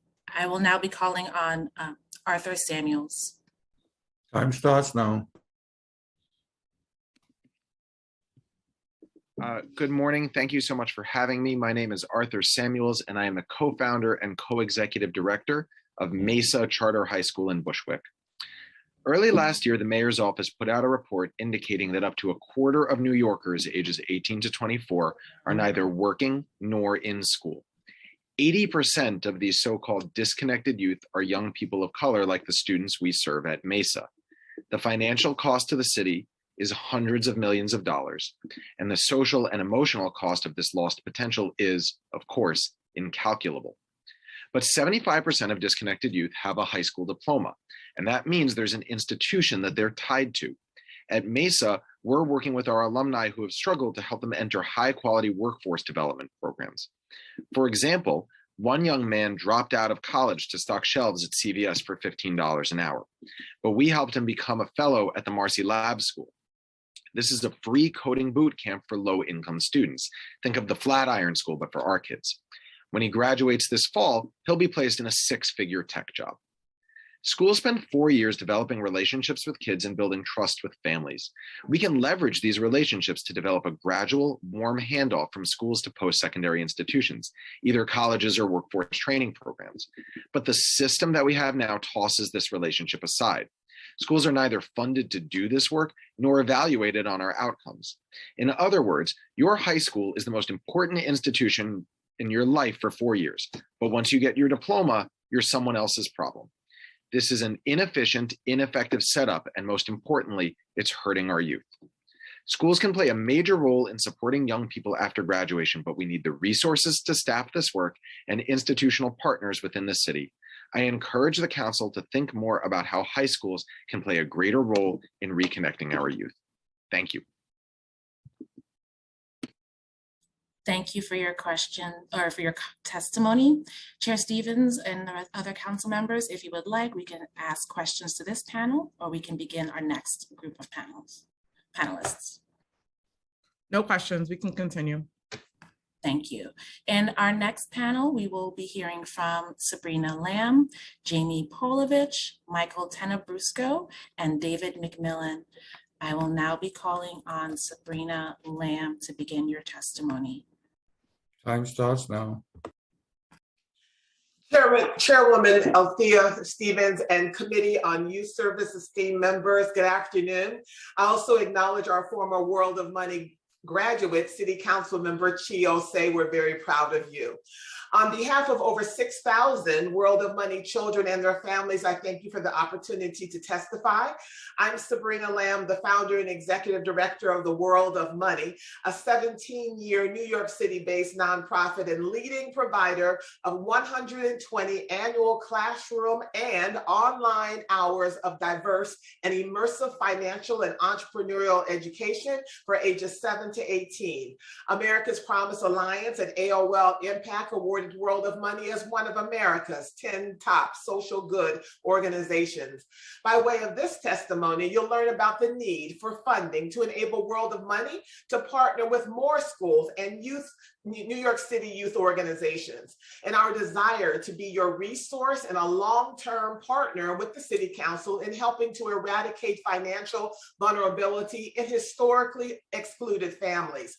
Because money influences every aspect of our lives, we believe that every New York City student should receive culturally diverse financial education from elementary to high school. Our curriculum includes budgeting and saving, credit, investing, insurance, ethics, and so much more. And we also have leveraged the power of technology with the worldofmoneyonline.org to teach more children with our culturally relevant lessons so that children accessing this platform will see children who look like them. Thus far, 4 of the videos have been translated into French, Spanish, Swahili, and Portuguese. Maximilian Johnson, a 13-year-old Harlem resident, shared, quote, "World of Money has taught me how to build financial security for myself and my family. Savings, investing, compound interest. Most adults don't even know about these things. And my learning about finance at such a young age and how money works puts me at a great advantage," unquote. And Maximilian is correct, because 38% of teens report feeling unprepared to manage their personal finances and fear that they will not experience lifelong economic well-being. The lack or inadequate financial education may lead to poor health, lack of self-worth, predatory victimization, and low college attainment. World of Money's vision is a community of youth motivated and empowered to realize their fullest potential and to achieve personal and financial success so they can become savers, investors, entrepreneurs, and philanthropists. And imagine, according to Mayor Adams' vision, imagine World of Money supporting SYEP employers to provide hired youth with financial education. There's no better time to include our curriculum in classrooms and after-school programs throughout the city.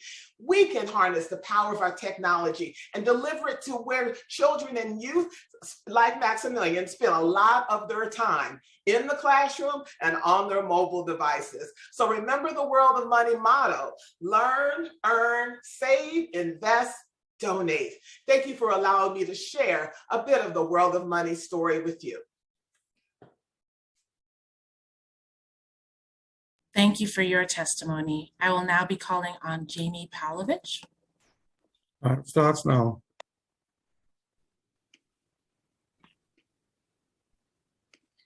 Good afternoon. My name is Jamie Pilovich, and I'm the Executive Director of the Coalition for Homeless Youth. I use she, her, hers pronouns. CHY has advocated for the needs of runaway and homeless youth for over 40 years in New York State. The coalition is comprised of 65 providers of services to runaway and homeless youth across the state, including 29 here in New York City. I would like to thank Chair Stevens and the members of the Youth Services Committee for holding today's hearing, and I look forward to working together to meet the needs of youth experiencing homelessness in New York City. I'll be submitting longer written testimony, but I would like to limit my verbal testimony to 5 investments that we believe will significantly improve the financial stability of runaway and homeless youth providers and the quality of services for the youth themselves. The first ask is to right-size runaway and homeless youth service provider contracts. DYCD funded runaway and homeless youth provider contracts continue to fall short of covering the true cost of running the programs. We are requesting that all current DYCD RHY funded shelter contracts be increased to the 2019 levels, and that a 10% general contract increase be implemented for all current DYCD funded runaway and homeless youth services. The second one is that we are echoing the Just Pay campaign ask of a 5.4% COLA increase across the board for runaway and homeless youth contracts. This increase will more adequately meet the needs of the essential workers that have stepped up during the pandemic to provide nonstop in-person services to youth experiencing homelessness. We know that if we To adequately meet the needs of youth experiencing homelessness who enter the programs, providers must ensure that all their staff are being paid livable wages. Our providers consistently tell us that due to low wages, they are left with many vacant positions and high staff turnover. This in turn impacts the youth's access and quality of services at the programs. Number 3, we need to maintain the funding for the 16 current housing specialists that are housed in the runaway and homeless youth drop-in centers. In fiscal year 21, DYCD's own data shows that less than 4% of homeless youth in the DYCD shelter system transitioned into permanent housing. Unlike in DSS shelters or in the foster care system, DYCD does not have baseline funding for housing specialists. The current housing specialists that are in the programs are temporarily funded through federal emergency housing voucher relief funding, which is set to expire at the end of the fiscal year, June 2022. These positions must be supported past June so that we can ensure that young people experiencing homeless have adequate support to find stable housing. Number 4, we need to fund 2 mental health specific transitional independent living programs. Youth often share with us that they wish they had better access to meaningful mental health supports, and providers continue to express that they often do not have the staff capacity or appropriate structure to support runaway and homeless youth who have significant mental health needs. The city needs to fund programs that would include on-site clinical services and intensive case management to provide youth with the services that they need. And last, we need to create 40 additional DYCD funded runaway and homeless youth beds for older youth ages 21 to 24 years old. There's currently only 60 beds in the DYCD system for these older youth 21 to 24. However, providers consistently report, as do young people, that they are hard to access because they are regularly full. Thank you for the opportunity to testify, and I'm happy to answer any questions that you have. Thank you for your testimony. We will now be calling on Michael Tenebrusco. Time starts now. Good afternoon, Chair Stevens. My name is Michael Tenebrusco, and I serve as the Youth Program Development Specialist at New York Roadrunners. And thank you for this opportunity to testify before the Committee on Youth Services today. New York Roadrunners' mission is to help and inspire people through running. And while New York Roadrunners is best known for organizing the TCS New York City Marathon, our organization is one of the largest nonprofit providers of free youth fitness programs in New York City. New York Roadrunners is asking the City Council to once again generously fund our critical services for youth under its Physical Education and Fitness Initiative, which is critical to our ability to bring our program at no cost to over 500 New York City educators and over 75,000 students in every single council district in the upcoming school year. I have a unique reason for presenting this testimony today. Being born and raised in Queens, my first exposure to running was through New York Roadrunners free youth programming nearly 15 years ago. I can personally attest to the impact it had on my life. Participating in this program took me from being a shy kid who couldn't run down the block to being the outgoing athletic person that I am today. The friends that I've made in this program are still friends to this day. I remember we looked forward to the end of the school day because it meant that we were able to just have an hour of fun through the program, where our teachers would introduce new and exciting activities to keep us moving. Reflecting back on these memories, I understand now at a young age, I was taught the importance of being active. Participating in youth running and fitness programming gave me the confidence and desire to continue being physically active for life. Soon after joining the program, I was exploring different sports, playing pickup games at local parks, activities that I wouldn't normally do. This early foundation that New York Roadrunners Youth Program provided allowed me to eventually compete in college, complete 8 different marathons all across the country, and now I'm training for my first international race. Now as an employee at New York Roadrunners, I've come full circle. And by helping teachers implement our program successfully at their schools and providing them with the resources they would otherwise not have, I am now driving the process that helped me inspire when I was younger. Beyond its significant impact on kids, this program also empowers teachers by providing them with the quality programming, support, and equipment as they strive to shape our city's youth. The COVID-19 crisis has made New York Roadrunners work to support schools, educators, parents, and youth more important than ever. This coming school year, our goal is to continue to support teachers and after-school professionals to help ensure their students have the physical, emotional, and social foundations to lead an active and healthy life. The importance of seemingly simple job of keeping New York City's kids active should not be underestimated. Helping kids benefit from being physically active and empowering those who teach them has lasting effects on the school and our city and school communities in our city. I respectfully ask the City Council to reinforce the importance of keeping students active by renewing and increasing funding under its physical education and fitness initiative, so that New York Rovers may continue at no cost to help youth across the 5 boroughs stay healthy. Thank you for allowing me to testify today. Thank you for your testimony. We will now be calling on David McGillen. Time starts now. Good afternoon, everyone, and thank you to Chair Stevens and the Youth Services Committee for the opportunity to testify today. My name is David McGillen. I am Deputy Director at the Salvadori Center. We started the meeting today hearing about the Mayor's goals for Summer Rising, which are project-based STEAM learning with pathways to careers. And that's exactly what Salvadori does. We teach math, science, and the arts using hands-on, collaborative, project-based learning. So students work together in small groups to solve real-world problems.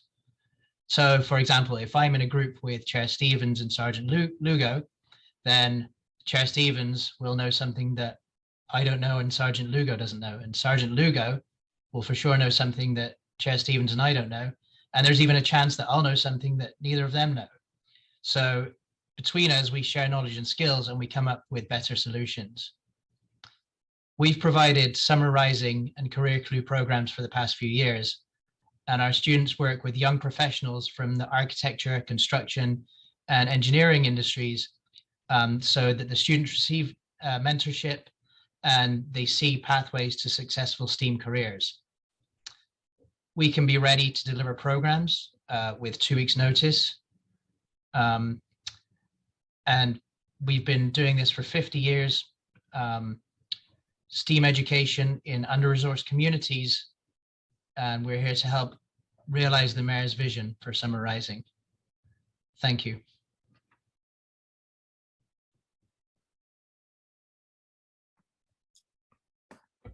Thank you for your testimony. Our next group of panelists will be in the following order: Kenneth Jones, Carlos Cano, Jimmy McMeeger, and Stephanie Nielva.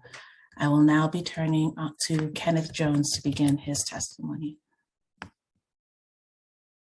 Time starts now.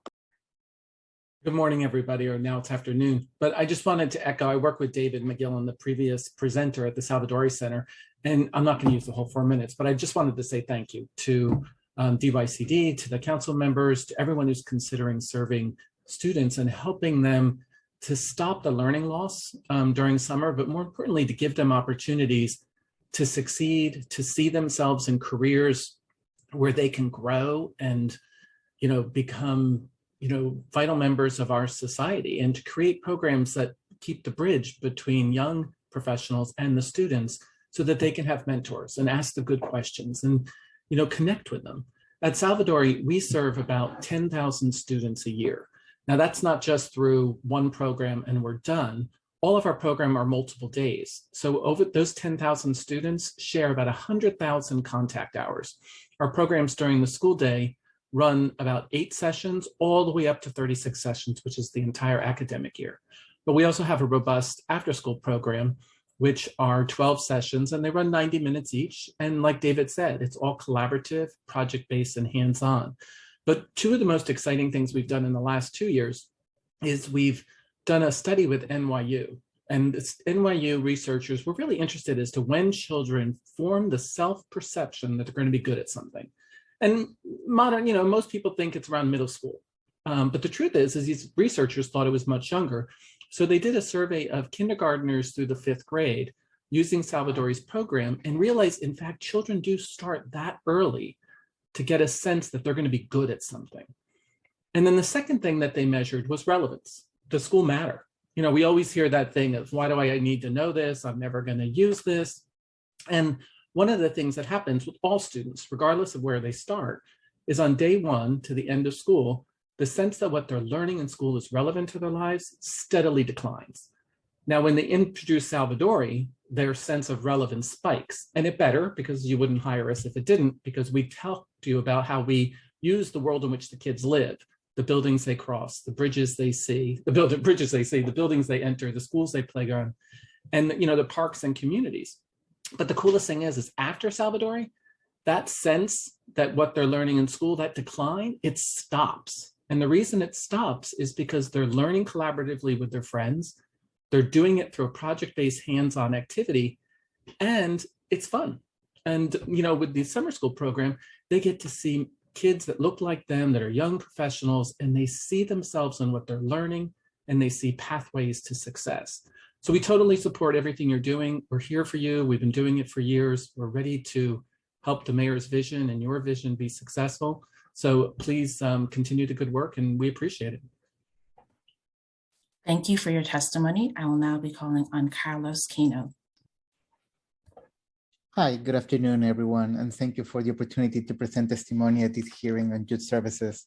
My name is Carlos Cano, and I'm the Chief Operating Officer at the East River Development Alliance, doing business at Urban Outbound.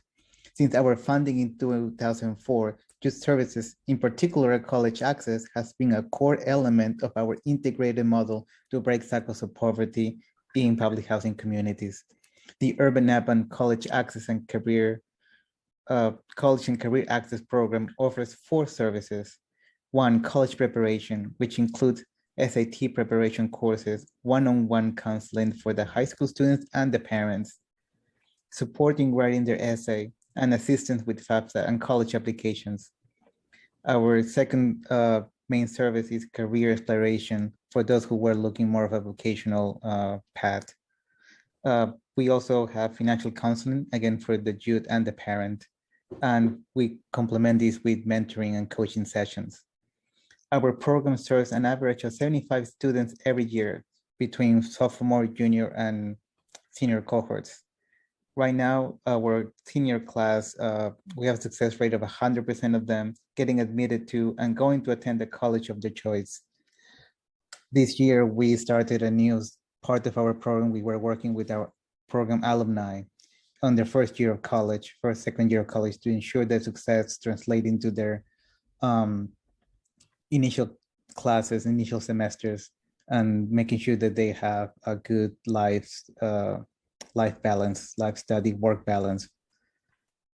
Most of our students are first-time college in their family, first time in the family that someone goes to college. So, and I should add that for NYCHA residents, NYCHA school, high school students, this is the hardest population to reach. It's the hardest population to believe in their own future.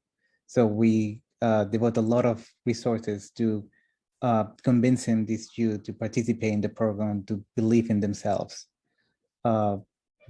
We are very grateful for the funding from the city of New York for us to be able to accomplish our goals. Right now, we focus on Western Queens developments, that's Astoria houses, Queensbridge houses, which is the largest development in the continental US, Woodside, and Ravenswood. And we're hoping that we can expand these to our other locations in Far Rockaway and East Harlem. Thank you so much for your time. Thank you for your testimony. I will now call on Jimmy Meager. Time starts now. Good afternoon, and thank you for the opportunity to provide testimony today. My name is Jimmy Marr. My pronouns are he, him, his, and I'm Policy Director at Safe Horizon, the nation's largest nonprofit victim services organization. Safe Horizon offers a client-centered, trauma-informed response to 250,000 New Yorkers each year who have experienced violence or abuse. I'll limit my remarks today and submit written testimony. I'm here to focus on the needs of the nonprofit human services sector, with specific focus on the core asks of the Just Pay campaign, and to highlight the City Council initiative funding contracted through DYCD that Safe Horizon relies on to provide essential healing and safety services to RHY and young survivors of violence and abuse across the 5 boroughs. Lastly, we urge the Council to listen to the Coalition for Homeless Youth and implement our collective recommendations regarding RHY funding for fiscal year 23. Safe Horizon is a proud member of the Just Pay campaign, which is a racial equity and gender justice campaign committed to ending the government exploitation of human services workers. I also want to say, Chair Stevens, you really fired up the crowd last week at our Just Pay rally, and we really appreciate that support and that advocacy. Each year, you hear from providers who are struggling due to the crisis of underfunding of the human services sector as budgets are balanced on the backs of low-income neighborhoods and BIPOC communities. To address this crisis, we asked the city to immediately adopt 3 core reforms: an automatic annual cost of living adjustment, a living wage floor of no less than $21 an hour, and a comprehensive wage and benefit schedule for government contracted human services workers. The COLA is the biggest action that can be taken during this budget season. Ideally, we would love to see a multi-year COLA agreement, but in the absence of that, we are asking for a 5.4% COLA, which mirrors the state COLA included in the governor's budget. My written testimony goes into detail on our initiative funding requests, but briefly, the City Council supports our street work project for runaway and homeless youth through the supports for persons involved in the sex trade initiative, and our digital Safe Chat platform through a speakers initiative. These funds allow us to provide trauma-informed healing and care to RHY and young people impacted by violence, and we urge the council to continue to invest in these initiatives. Finally, we echo the recommendations of the New York Coalition for Homeless Youth, of which we are a proud member, and Jamie spoke earlier in an earlier panel. But the 5 asks are: 1, right-sized runaway and homeless youth service provider contracts; 2, a 5.4% COLA increase, echoing the ask of the Just Pay campaign. And this is especially meaningful to our street work project staff who continue to provide in-person services during this pandemic. 3, maintain funding for the 16 housing specialists in the RHY system. As Jamie said, the current housing specialists at DYC funded drop-in centers are temporarily funded through federal EHV funding, which is set to expire at the end of the fiscal year. Continuing the funding for this position would support youth experiencing homelessness and successfully obtaining safe long-term housing. 4, fund 2 mental health focused transitional independent living or TIL support program pilots. Youth often share that they wish they had better access to meaningful mental health supports. I think especially we've learned that over these past 2 years. Providers continue to express that they often do not have the staff capacity or appropriate structure to support RHY who have significant mental health needs. The city should issue an RFP for 2 new pilot programs to serve RHY with mental and behavioral health needs. And 5, lastly, create 40 additional DYCD RHY beds for youth aged 21 to 24 years, just to meet this overwhelming need across our 5 boroughs. Thank you so much for the opportunity to testify, and thank you for your support. Thank you for your testimony. I will now be calling on Stephanie Niova. Time starts now. Good morning. Thank you to Chair Stevens and to all the City Council members present. Thank you, Jimmy Marr. We agree with all of the requests that he made as well. We appreciate the support of the City Council for day one and the opportunity to speak today. The pandemic, the racial justice reckoning, the isolation, and the many transitions of the past year have been particularly difficult for young people, and more so for Black youth and other youth of color. Day One is an organization focused on building healthy relationships among young people, and we have seen the effects of skyrocketing domestic violence, technology-facilitated abuse, a mental health crisis, and the limited services tailored for this issue and tailored for this age group. Demand for our domestic violence services has been as much as 70% higher in our domestic violence program, in our direct services program since prior to the pandemic. Day One only works with youth 24 and under, and we combine prevention and intervention services reaching over 10,000 youth annually. We ensure that all of our youth-focused services acknowledge the intersecting identities and complex dynamics of domestic violence, youth sexuality, and consent. Our educational programs teach middle and high school students about healthy relationships and link them to direct services, including legal assistance and counseling. Our legal department assists young people with obtaining protective orders, custody and visitation and child support orders, and criminal justice advocacy. Our social workers provide counseling services to young survivors, equipping them with the tools to heal. And year-round youth development programs help cultivate the next generation of leaders by building transferable job skills like advocacy, organizing, and public speaking. The vast majority of our consultations have involved at least one form of technology-facilitated abuse. We've advocated for clients whose partners shared intimate photos and videos on social media without permission, and others whose abusers track their location and access the contents of their cell phones without their knowledge. Our social services team recently supported a student being harassed and threatened by a classmate while attending a mandated Zoom class. My name is Stephanie Nilvan. I'm the Executive Director and Founder of Day One. And Day One has submitted requests for allocations to all the City Council members for the following: district-specific and citywide funding from the DOVE Initiative, $60,000 in continued funding from the Initiative to Combat Sexual Assault, new funding of $100,000 from the Young Women's Initiative Immigration and Sexual Assault Programs. We're very proud to be delivering services right now in Council Members Stevens and Osse's districts, and we also hope to meet with your offices and expand services in the districts of Councilmember Jordan, Councilmember Williams, Councilmember Riley, and Councilmember Aviles. I'd also like to briefly address a bigger picture issue. Day One shouldn't be asking schools if they need information about healthy relationships when a third of young people are consistently found to be experiencing harm in their relationships. Domestic violence is already draining hundreds of millions of dollars from New York City each year. The city can meet this crisis with a new initiative that would fund preventive education for youth and training for youth workers and teachers. The need is dramatic. The biannual Youth Risk Behavior Survey in New York City steadily finds that just when asked about the immediate prior 12-month period, 1 in 5 girls and 1 in 10 students in New York City experience harm in their dating relationships. Also in the city, teen survivors of dating abuse are 3 times more likely to miss school due to not feeling safe and 3 times more likely to carry a weapon to school. So you might wonder if they come forward for help. Multiple studies show only 10 to 15% of them at most will speak to an authority figure about harm in a dating relationship. And when they do come forward, institutions such as DYCD, the Department of Education, do not require youth workers, teachers, or guidance counselors to be trained about warning signs of abuse or how to manage disclosures of harm. While over 60% of guidance counselors say they've had the occasion to advise a survivor of dating violence in the previous 2 years, 90% say that they haven't gotten training in that period of time. The DOVE initiative is wonderful. Let's put an equal effort towards prevention. Thank you, Stephanie, for your testimony. Our next group of panelists will be in the following order: Rachel Gazdick, Troy Philadelphia, Drew Higginbottom, and Awena Martinez. I will now call on Rachel Gazdick to begin. Time starts now.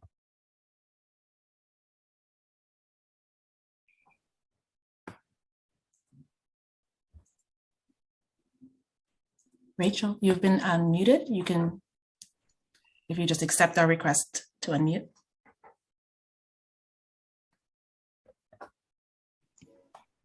Okay, can you hear me?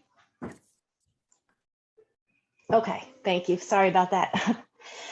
Madam Chair and members of the committee, my name is Terry West, Director of Government Contracts and School Partnerships.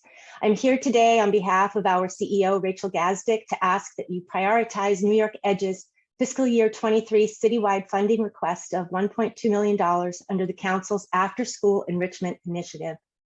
New York Edge has partnered with the Council for the past 30 years in providing free school-based after-school and summer programming to youth in all 5 boroughs. Our mission is to help bridge the opportunity gap among students in underinvested communities by providing programs designed to improve academic performance, health and wellness, self-confidence, and leadership skills for success in life. Students need healthy minds, bodies, and relationships, as well as creative outlets to thrive. Our programs help them develop all 4. New York Edge is a leader in the after-school community, well regarded for our evidence-based approach to after-school programming grounded in social-emotional learning. Targeting underserved communities throughout the city, New York Edge programs focus on academics, the arts, sports, and health and wellness. We are also one of the city's largest providers of college access programs. New York Edge's entire student population is 90% or more African American or Hispanic, with an approximately equal number of males and females. More than 85% come from low-income households eligible for Title I free or reduced price lunches. With funding under the Council's After School Enrichment Initiative, we annually impact tens of thousands of students in grades K through 12 from over 100 sites across the city through our school year and summer programs. Programs run before or after the school day year-round, including Saturdays over the summer and holiday periods. For 30 years, New York Edge has been able to substantially impact the lives of hundreds of thousands of New York's most vulnerable youth by leveraging City Council funding, not only to run our flagship New York City Council summer camps, but to bring our school year leagues, special events, weekend programs, and holiday break programming to youth across the 5 boroughs. New York Edge, its students and families are extraordinarily grateful for the past 3 decades of support from the New York City Council. We are now looking to you to meet the needs of the next generation of young people by supporting our fiscal year 23 citywide funding request of $1.2 million. These funds will enable us to keep providing you throughout the city with the edge they need to succeed. Thank you very much for your time today and for letting us present our testimony before the council. Thank you for your testimony. I will now be calling on Troy Philadelphia to begin his testimony. Time starts now. Good afternoon, everyone, and thank you for allowing me to speak today. My name is Troy Philadelphia. My pronouns are he, him, his, and I am the Director of Outreach and Advocacy for the Ali Forney Center. The Ali Forney Center was founded in 2002 in memory of Ali Forney, gender nonconforming youth. AFC's mission is to protect LGBTQ youth from the harms of homelessness and empower them with the tools needed to live independently. We have 124 beds across all of our programs, which includes our emergency housing program, our transitional housing program, and we have a transgender specific housing program as well. We also have a 24-hour drop-in center. We at the Ali Forney Center stand with the Coalition for Homeless Youth on the following points. Right-sized runaway and homeless youth service provider contracts. Now, while our contracts do assist, they can't possibly provide all of the funds needed to adequately run our programs. We could also use assistance with things like Metro cards, assistance in fine-tuning residential treatment models, and creating a sustainable crisis response team. And of course, COVID has and continues to impact our organization financially. The costs of PPE, essential items, and testing have been astronomical. 5.4% COLA increase. Human service workers in New York are some of the lowest paid workers in New York City's economy. How can we expect our workers to provide adequate care to our young people if they are not making a living wage? As essential and frontline workers, especially during these trying times of COVID, they should be compensated accordingly. And when they are not compensated accordingly, they sometimes leave. Now, this leads to massive amounts of turnover, and as a result, our young people experience disruptions in their care, which can re-traumatize them and be difficult to cope with yet another change. They then have to get acclimated to a new care team after already building up trust with someone else. I mean, these disruptions in care can have a negative lasting effect on the young people and how they view the services that they are receiving. Maintaining funding for the 16 housing specialists in the RHY system, that's a $1.481 million. The new housing specialists have been immensely helpful since they started in our programs. They shoulder and take on the daunting task of assisting our young people with obtaining permanent housing. Now, before, the care manager would be doing all of the legwork required, with that process being very arduous and time consuming. The new housing specialists are taking on a lot of those tasks, leaving the case managers free to continue working through their ever-increasing caseloads accordingly. Housing specialists can also help with follow-up and dealing with the bureaucratic systems in place that aren't always the smoothest to navigate. Funding 2 mental health-focused transitional independent living support programs. We cannot stress the importance of mental health support in regards to our young people and their living situations. I've seen countless situations where a young person has a negative experience in our programs because they require a higher level of mental health support than some of our staff can provide. And there weren't other programs that we could refer them to that were safe. I mean, these young people find themselves in housing situations that have too many people and not enough privacy. This in turn can exacerbate their mental health conditions like PTSD or flashbacks and lead to an incident. Creating 40 additional DYCD RHY beds for youth aged 21 to 24. The fact of the matter is that there are just not enough beds for individuals between the ages of 21 and 24, making them much more vulnerable. Most individuals would rather not go to a DHS shelter, which is why the age was raised in the first place. Older youths prefer to remain in a DYCD shelter as opposed to a DHS shelter where there is constant risk of sexual and physical abuse / assault. Those environments are not beneficial for healing and growing. 21 to 24-year-olds should not have to wait any longer than 16 to 20-year-olds. Time expired. Thank you for the opportunity to testify today. Thank you for your testimony. We will now be calling on Drew Higginbottom to begin their testimony. Time starts now.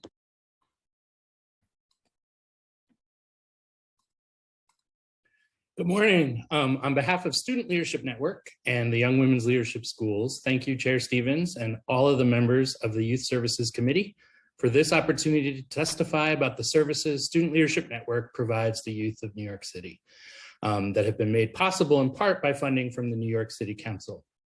My name is Drew Higginbotham.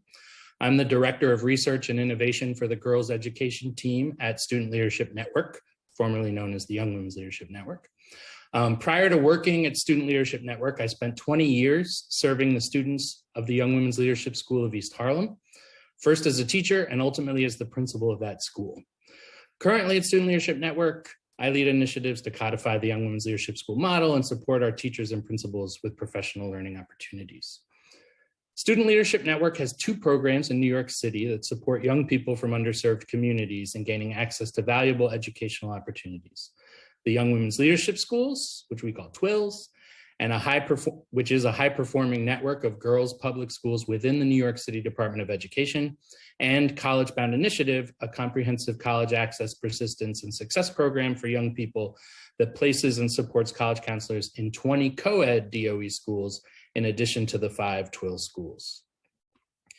In 1996, Ann and Andrew Tisch partnered with the Center for Educational Innovation and the New York City Department of Education to launch the Young Women's Leadership School of East Harlem. It was the first public all-girls school to open in the United States in 30 years. Their vision was to provide girls growing up in underserved communities with a high-quality college preparatory education. Today, Student Leadership Network impacts more than 2,500 students through our 5 public girls' schools in New York City, located in East Harlem, the Bronx, Brooklyn, and 2 in Queens. And we are opening a 6th Young Women's Leadership School in Staten Island this September 2022. The College Bound Initiative serves another 3,000 juniors and seniors at co-ed Department of Education high schools. The Young Women's Leadership Schools are open to girls and gender expansive youth of all academic abilities who aspire to post-secondary education. At TWILS, whole girl education is based upon girls' education research and is guided by the overarching goal of elevating young women's voices, confidence, and expanding their resources to thrive in college and beyond. As such, our programs are designed to support skill building in 4 core areas: college and career awareness, science, tech, STEAM, leadership development, and health and wellness. In these 4 areas, students have access to dozens of in and out of school enrichment opportunities that deepen their learning, broaden their exposure, and strengthen their self-regard. The 4 core areas permeate nearly every facet of TWILS and are supported by Student Leadership Network through programs, partnerships, and professional development for teachers. As a result, TWILS boast a 98% high school graduation rate, 95% college enrollment rate, and an average financial aid package of $20,000 per student annually, excluding loans, to help pay for college. We hope that this testimony is a starting point to continue to talk about ways that we can collaborate to deepen our support of young women and gender expansive youth in New York City. As the pandemic recedes, the ongoing pandemic has disrupted students' lives and learning on a monumental scale. In the wake of this, we offer a number of mental health supports to students who are experiencing extended trauma and provide critical services through on-site in-person counseling sessions.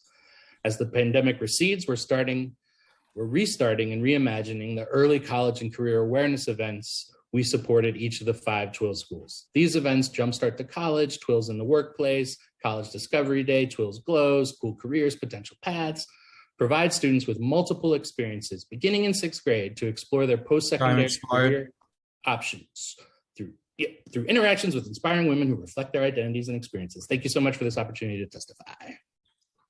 Thank you for your testimony. I will now be calling on Awina Martinez to begin their testimony. Time starts now. Thank you. Good afternoon, Committee Chair Stevens and esteemed council members. My name is Owena Martinez and I'm with the Center for Court Innovation. The center researches and implements justice reforms that advance fairness and effectiveness. Some of our projects include Bronx Community Solutions, the Brownsville Community Justice Center, and the Queens Community Justice Center. I'm the project director of the Staten Island Justice Center. We proudly have served the Staten Island community since 2009. We offer alternatives to incarceration, a pretrial supervised release program, and access to social services to youth and adults aimed at reducing the effects that come with involvement in the justice system. Today, I would like to speak about SIJC's Youth Wellness Initiative, a program that provides robust mental health services to youth participants who are justice involved or at risk of justice involvement. In 2021, the Justice Center expanded the Youth Wellness Initiative to include a 10-session workshop series designed to address trauma and promote healing, with a focus on servicing young men of color exposed to violence. The trauma associated with exposure to violence is complex, intergenerational, and is not something we expect to be fixed right away.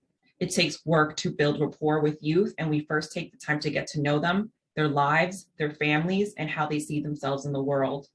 Our services focus on getting to the root of the trauma by applying a humanistic approach where youth have had the space to be open and vulnerable. We understand there may be resistance, but patience and a trauma-informed lens fosters a relationship that SIJC can be a home away from home again for them, and an off-ramp to other services and opportunities in the community in Staten Island and beyond. Additionally, we provide wraparound services to caregivers whose youth are referred to our programs. It's critical to engage caregivers as part of this work. Navigating the justice system, along with other possible life challenges, can be so difficult for our families. For example, one of our youth was recently rearrested and sent to placement. We quickly built a plan that included visits to the placement center and regular check-ins with the youth's mother. As a service provider, we are one piece of a young person's life. Again, we prioritize understanding their life, build that trust, and work with the youth and their families to connect them to resources, pro-social activities, and most importantly, our support.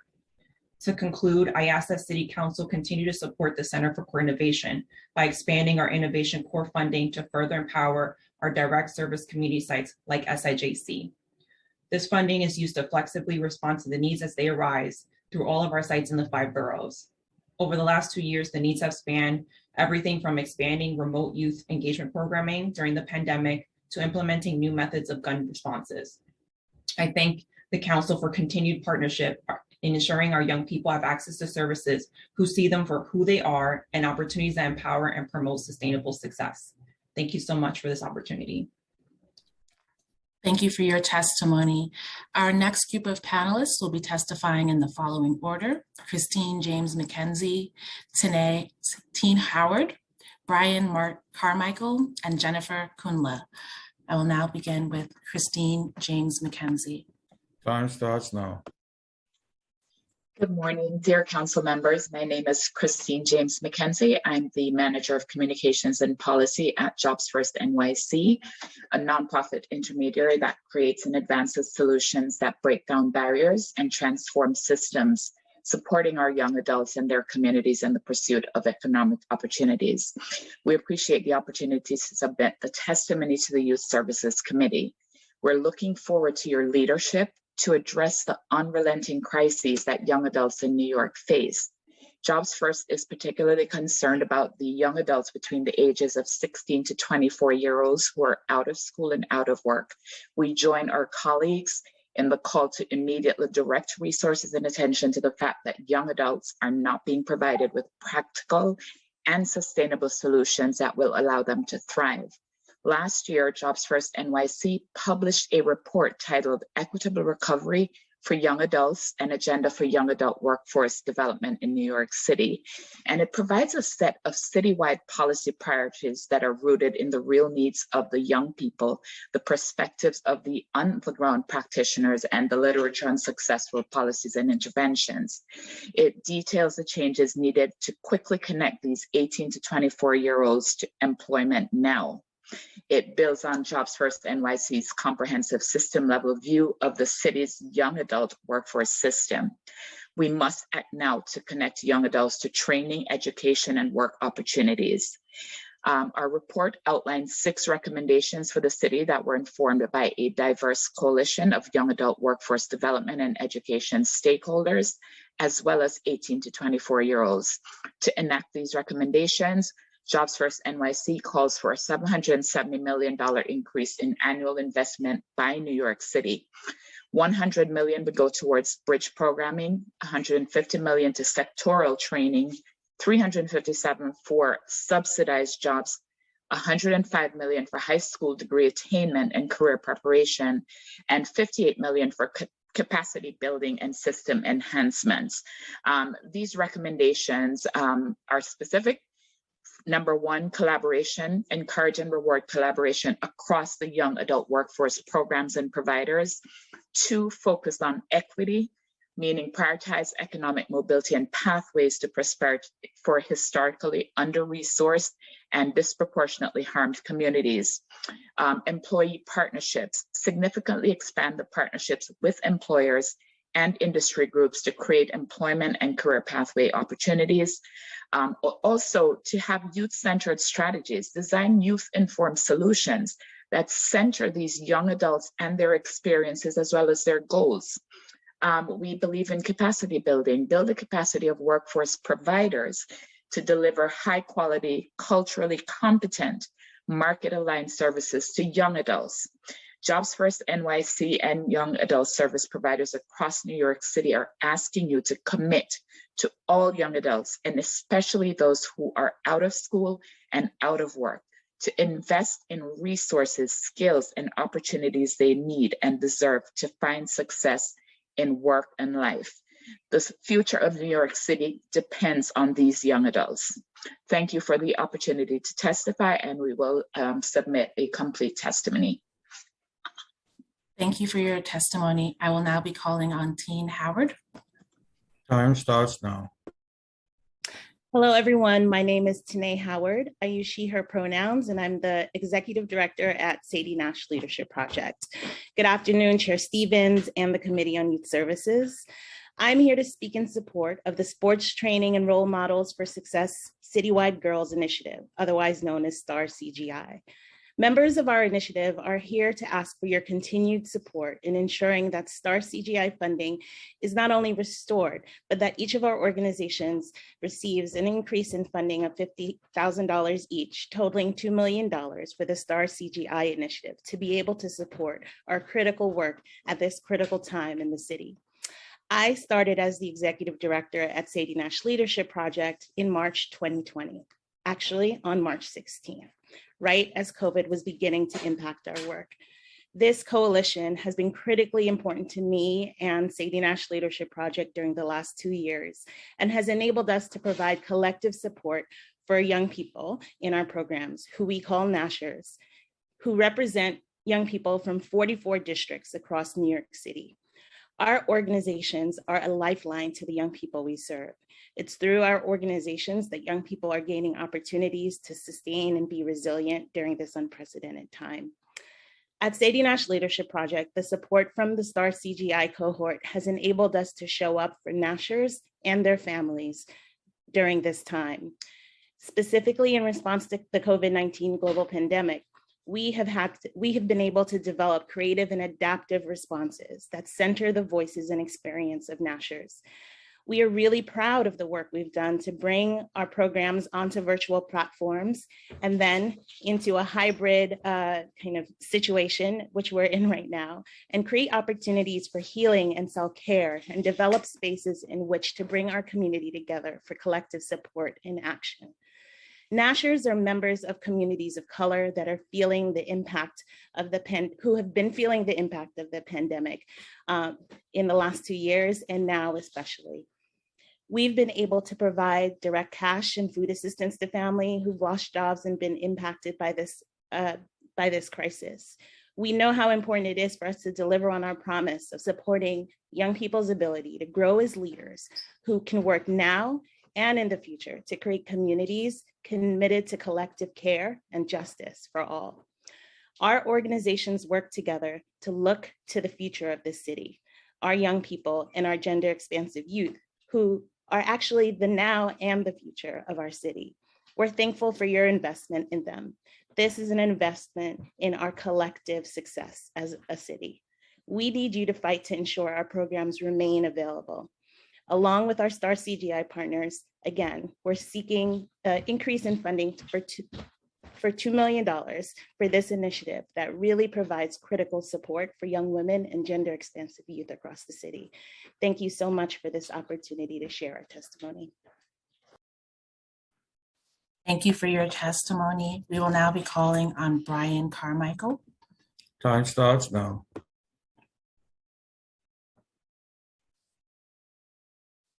Good afternoon, and thank you, Chair Stevens and the Youth Services Committee members. My name is Brian Carmichael. I'm an activist, organizer, and I'm appearing before you today as a member of Freedom Agenda. Like most of you, I believe in an equitable budget. However, for too long, our city's budgets have not been equitable, especially when it comes to youth services. The Department of Corrections budget is bloated and the agency needs to be right-sized. The DOC has 1.5 uniformed staff for every one incarcerated person. This is 2 times more staff per capita than they had 8 years ago, and 7 times more than the national average. The DOC has an extraordinarily high number of officers who called out sick on any given day. From July through December 2021, an average of 1,638 officers, that's 21%, called out sick each day, and about another 12%, or 1,000 officers, are out on long-term sick leave. We believe there are tens of millions of dollars being squandered in waste, fraud, and abuse by the DOC that could otherwise be invested in our young people and a future free from incarceration. I urge the City Council to strategically divest from the Department of Corrections in key areas so that those resources can be redirected to expand programs and services in those communities that the Commission on Reinvestments in Communities Impacted by Rikers Island submitted. I urge the council to maintain the funding of the programs and services provided to young adults who are currently or were previously in DOC custody. Redirect other funds to meet community needs like programs and services for youth that will reduce the flow of young people into the criminal legal system. Further, the commission reported that there is a lack of quality spaces for young people, and the community centers located across housing developments are often under-resourced, underutilized, and inaccessible. The city should increase capital fund investments to ensure young people have access to safe, quality spaces to participate in programs and engage in pro-social activities. Capital plans should be designed in partnership with young people and community organizations, and priority should be given to community centers across housing developments. Lastly, I urge this committee and the entire City Council to have the strength and the wisdom to remain visionary and not reactionary in ongoing and future analysis of how successful these new spending priorities are. Every time there's a spike in crime or some violent crime featured on local news channels, many politicians immediately begin to second-guess policies that support decarceration.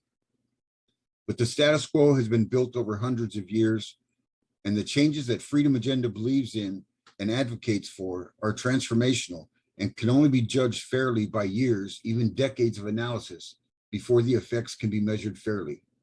Truly, a generation of freedom. Please consider these recommendations, fund them, and remain resolute in your support.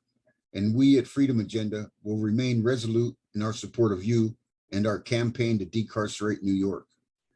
Thank you for your time and allowing me this opportunity to testify. Thank you for your testimony.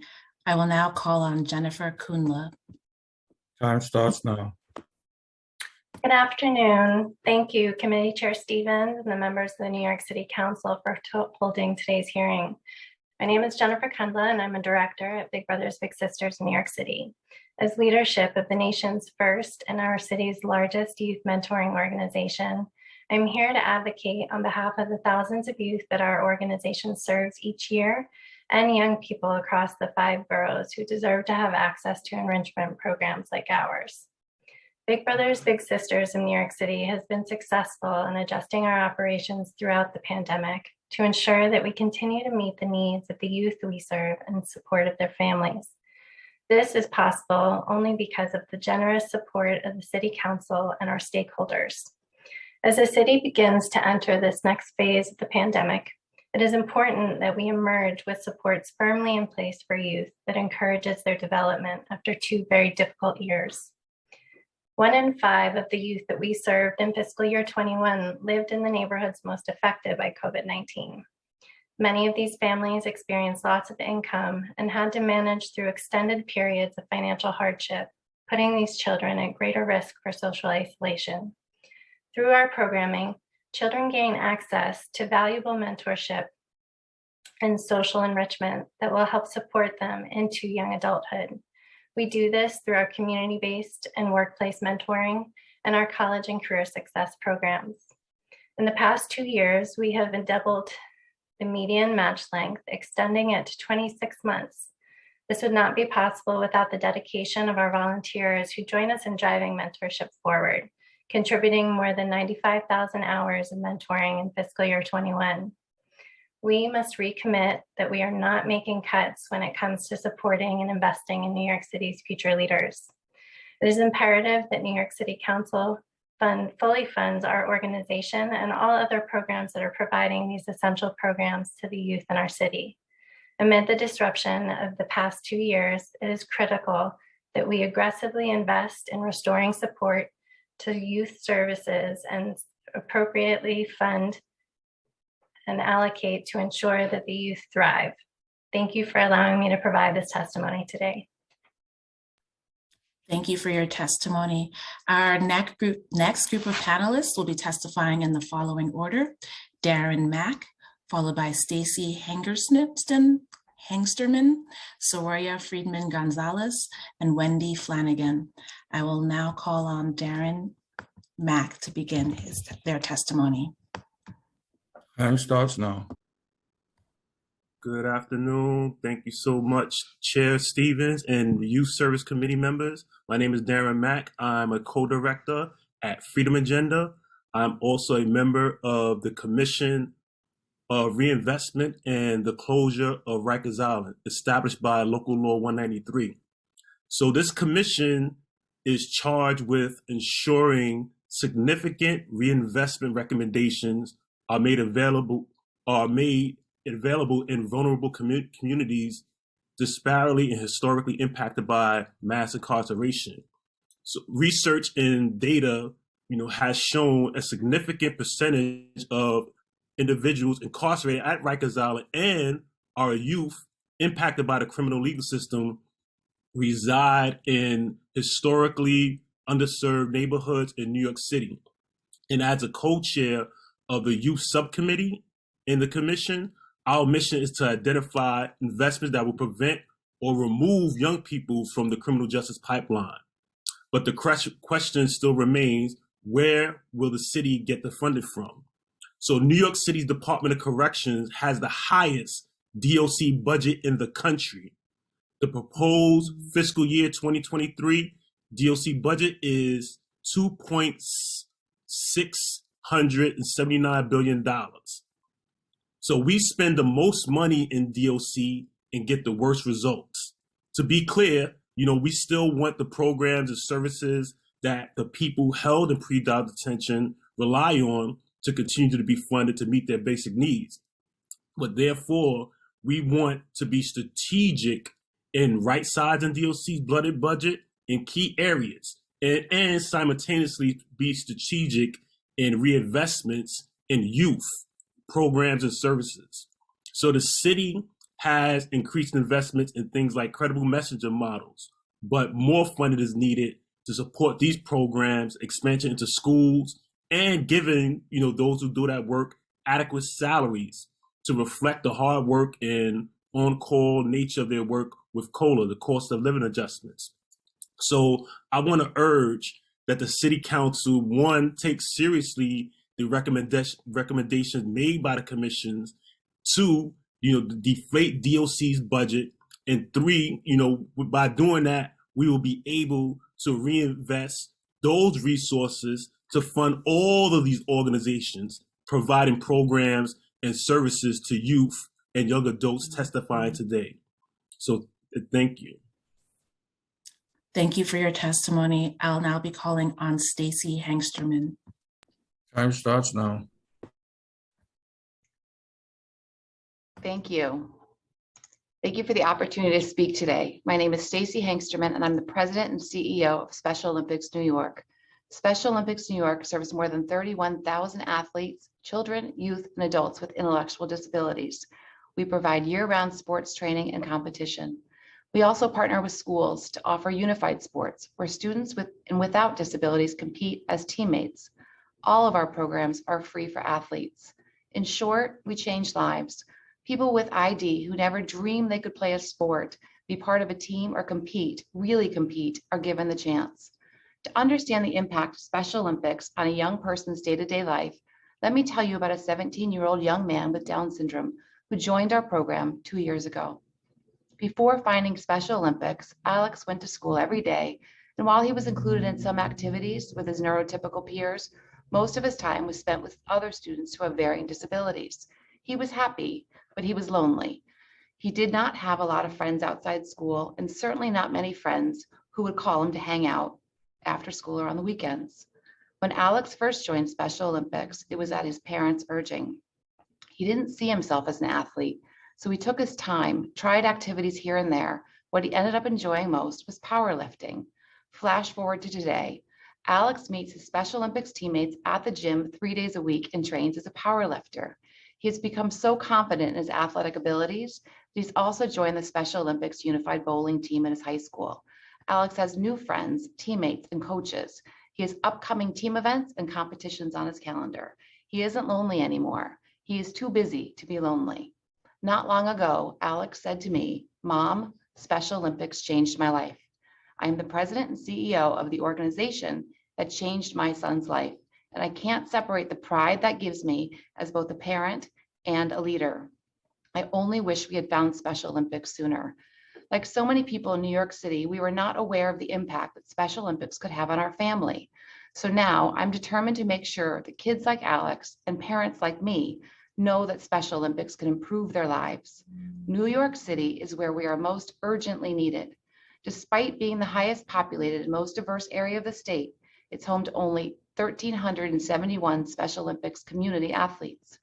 Part of the problem is that while city funding is set aside for youth activities, too often these activities are not accessible to youth with intellectual differences.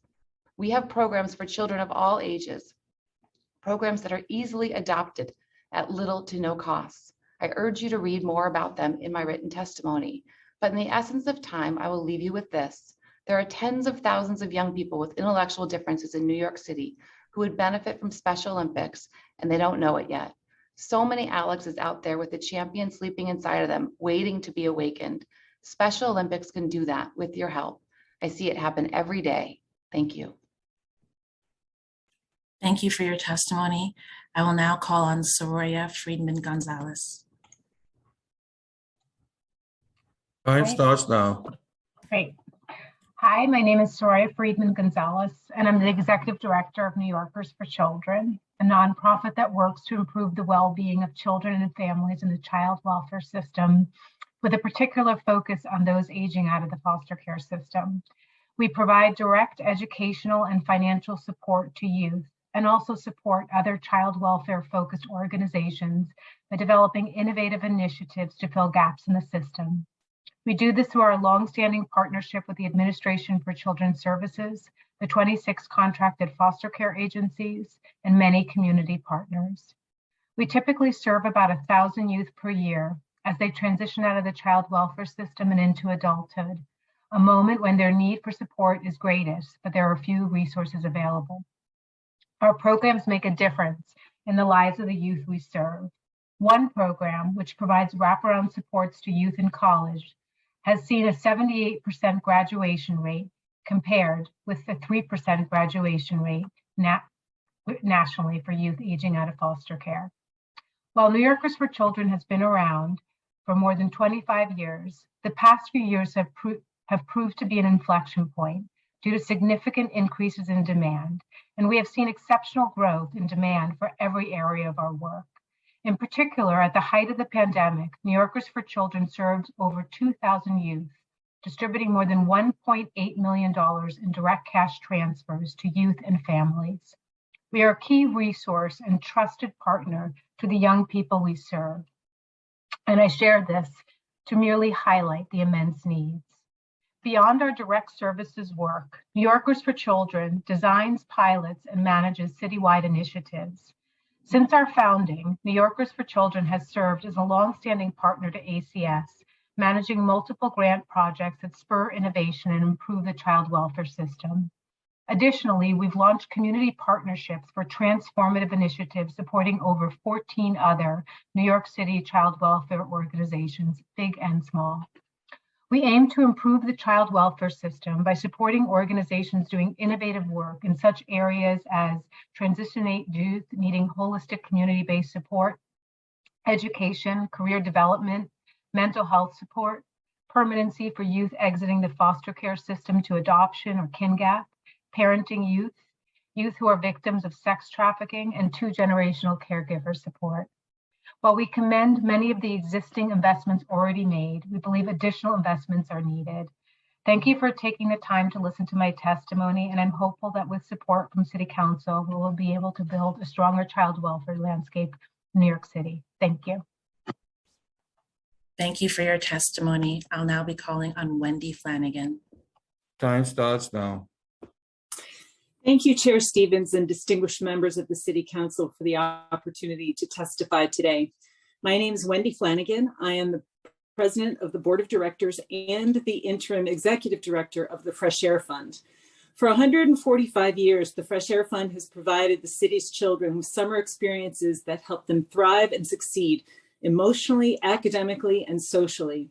Despite having to suspend our traditional camp and visiting host family programs for the past 2 summers due to the pandemic, the fund ensured that New York City children were able to have summer experiences that they both deserved and needed. Last summer, we served over 2,400 children in New York City-based in-person and virtual programs, and we employed over 200 youth ages 18 to 24 as counselors across our programs. We continued our Summer Spaces programming, working with the Department of Transportation and the Open Streets program to give children ages 5 to 12 across 4 boroughs safe places to play outdoors under the guidance of counselors and mentors. Our Summer Teen Academy for teens ages 13 to 17 was a stipended program that gave young people insights into possible careers, work experiences, and through 4 partnerships, skills, and a credentialing certificate. Although we did not have traditional camp, we had the whole families able to visit our camps for 3-day, 2-night overnight trips to relax and enjoy the outdoors together. And we had added some virtual programs to keep children engaged, learning, and having fun. This summer, we are delighted to be returning to our camping and visiting host family programs while continuing some of the programs we developed during COVID. Children will have the opportunity to go to 4 of our 6 camps and to reunite with volunteer host families they visited before the pandemic. In addition, we're excited to continue our stipended Summer Teen Academy and will have the opportunity to provide more in-person programming. We will still give families the opportunity to visit Camp Together through Family Wellness, and we are renewing our Summer Spaces program. And we will again give youth opportunities to work with us as counselors at camp and in city-based programs. We look forward to working with this committee and with other council offices to ensure that as many New York City children as possible have access to our in-person programming happening in the city this summer. The past 2 years have been especially difficult for the children in our city. Access to summer programming to keep kids engaged, interested, learning, and having fun is critical. We encourage the City Council to support and fund organizations that will provide essential summer programming to our city's children this year. Thank you again for your time this morning and for your commitment to our city's children. Thank you for your testimony. Our next group of panelists will be testifying in the following order: Scott Daly, Shamar Watson, Carrie Corgiaca, apologies, and Charisse Palomino. I will now be calling on Scott Daly to testify. Time starts now.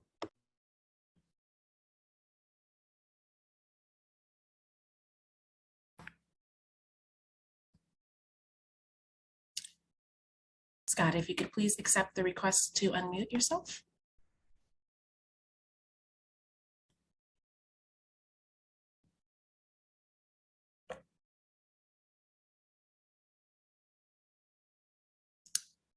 Okay, we're having a few technical difficulties with Scott Daly, so I will call on Shamar Watson. Time starts now. Okay, good afternoon all. Thank you to Honorable Chair Stevens and the Committee on Youth Services for the opportunity to offer testimony. My name is Shamar Watson. I'm the Director of Youth Development for the Committee for Hispanic Children and Families, better known as its acronym CHCF. We will be submitting a full, more comprehensive testimony that we invite any further questions. Today, I will just be touching on some of the top elements that our work is focused on. During a typical school year, our school-based program serves 550 students in 3 Bronx schools. We know the significant value add of connecting community-based partners with schools to comprehensively meet the unique needs of students and their families. Above and beyond the academic supports, we are able to offer in after-school programs. We support mental health and social emotional development, interest in career exploration, and connection to additional resources and opportunities beyond the school walls. CBO contracts at both the state and city levels have historically been underfunded, not meeting the true cost of care. This places undue financial burden on CBO partners to cover the remaining costs that go into delivering programs that truly respond to the unique needs of students, families, and communities. CBOs already function on razor-thin margins on the red we're faced with difficult decisions about laying off staff, service reduction, and in many cases, closure, ultimately harming our communities by disrupting the flow of services and minimizing resource access. We join our partners in the Just Pay campaign in calling on the city to improve its practices of partnership and contracting to ensure that the nonprofit human services sector and their staff are not only sustained, but able to thrive. Through all of this, CHCF, like so many CBOs across the city, has continued to show up for our schools. When the city needed to rapidly expand extend day year programming to deliver Summer Rising, CHCF was ready and willing to continue our sonic programming for middle school students at PSMS 279. As we move towards Summer Rising 2022, we feel it is worth noting that the city missed opportunities to truly optimize existing CBO relationships in schools by only building upon city-funded SAC program for Summer Rising 2021. We echo the sentiments of our CBO partners and of Chair Stevens as delivered in the summer programming oversight hearing, that the ambition of DYCD alone is not sufficient to making high quality programs that truly meet the needs of our youth and families a reality. The city must be proactive in engaging CBO partners as thought partners in program design and delivery planning from the beginning. They must honor the value of our work and the skilled staff on the ground working with communities day in and day out about funding is in a sustainable and equitable way. In addition to after-school programming, CHCF strongly supports the community school model as a means of investing in CBO partnership with schools. We also strongly support increased funding and equitable access to youth employment programs, connect youth with opportunities to explore career pathways, build experience, and grow networks. For any further questions to this testimony, please contact Danielle DeMoose at ddemuse@chcfinc.org or 212-206-1090. Thank you. Thank you for your testimony. I will now call on Scott Daly. Time starts now. Hi, good afternoon. Thank you, Chair Stevens and members of the Youth Service Committees for allowing me to testify today on behalf of New York Junior Tennis League, NYJTL. Scott Daly, the senior actor, unfortunately is unavailable. I will be speaking in his stead. My name is Alejandra Ng, and I'm the program manager for community tennis programs. I'll start by talking about the programming that we have that is funded by the New York City Council. Firstly is our community tennis program, which provides free tennis instruction and programming in schools and parks during the spring, summer, fall, and winter seasons across New York City. Kids and parents are able to register at any of our locations during any time during the season. No kid is turned away, put on a wait list. This is not an application. These kids register, show up, and they start playing tennis as soon as they can. Next is our school time tennis program, where we provide training to teachers to allow them to bring tennis into the schools during the day. We give them free equipment as well as ongoing support from our coaches. All of these teachers are also able to receive continuing teacher and leader education credit at no cost to them. Lastly, our new program is our CTP Plus program, which we implemented this past year, in which we provide additional training to kids who are performing at a higher potential level. It is a tryout basis, but we give them extended hours of play, smaller coach to student ratio, and let them achieve new heights of their tennis. We annually reach about 85,000 kids citywide. Our demographic ratios show that our majority of our populations are Black, Latino, Asian, and new immigrant populations. Approximately 70% of the children that we serve are also 10 and under. NYJTL does provide age-appropriate equipment to give them a higher success rate on court and to establish the basic skills they need to grow their tennis game. Talent is universal, but access and opportunity are not. A lot of our kids do come from low-income families and neighborhoods where young people lack access to tennis. The sport is usually available only to kids in affluent neighborhoods, suburbs, and private schools. That is why we have strived over the past to introduce the sport of tennis to everyone, including those with special needs. For 50 years, with the council as our partner, we have been a driving force for New York City's youth and tennis communities. We are more than just learning tennis. We help these kids physically, emotionally, and mentally. They build self-esteem, they learn values, and as one of our coaches says, we make them model citizens. Lastly, COVID has affected everyone, and NYJTL has become a safe haven for these kids, an escape from loneliness and uncertainty. We provide cognitive and social stimulation. We develop motor skills that are needed. NYJTL is seeking funding in fiscal year 23. This will keep up with rising costs. Our budget has been flat over the last 12, 13 years. And minimum wage has increased, at least $5 to $6 over that time frame. This will allow us to continue servicing, as many kids as we can, and possibly providing additional hours at any of our locations. Lastly, I do want to just touch upon our employment. About 70% of our coaches are alumni of these programs. I am an alumni of this program. I started when I was 10. I'm still here 20 years later. These kids grow through our programs. They volunteer, they coach, they give back. It's a cycle that doesn't end with our community tennis programs. Your continued service, support, and advocacy is needed for the fiscal 23 budget. And I want to thank you on behalf of all the families served by NYJTL. Thank you. Thank you for your testimony. I will now be calling on Carrie Corgiaga. Time starts now. Hello, everyone. Thank you so much for the opportunity to submit testimony today. I am very excited to submit this on behalf of Reach Out and Read of Greater New York in support of New York City Council's Early Literacy Initiative, City's First Readers, which supports New York City's youngest New Yorkers. I want to take this opportunity to also thank Chair Stevens, City Council members for your ongoing commitment to ensuring that New York City children who participate in all of our programs will begin school with the literacy skills that will enable them to succeed in school and in life. Decades of research shows that early literacy skills are really key to building positive futures for children and breaking those cycles of poverty. So this needs to happen in the first 5 years of a child's life. A child's brain is already 90% developed by the time they turn 5. So programs like Reach Out and Read and City's First Readers are crucial for making sure that these first 5 years include stimulating and positive experiences that support healthy brain and language development. Reach Out and Read specifically has been ingrained in this early literacy work for more than 20 years. We partner with healthcare providers to put books and literacy resources into the hands of children and their caregivers during regular pediatric checkups. So what does this look like? Our pediatricians, family physicians, nurse practitioners hand out new developmentally appropriate and culturally appropriate books to children from birth through 5 years old. And they also talk with parents and caregivers about the importance of reading aloud together. For many children, the books that they receive through our Reach Out and Read programming are the first and sometimes the only books that they have at home.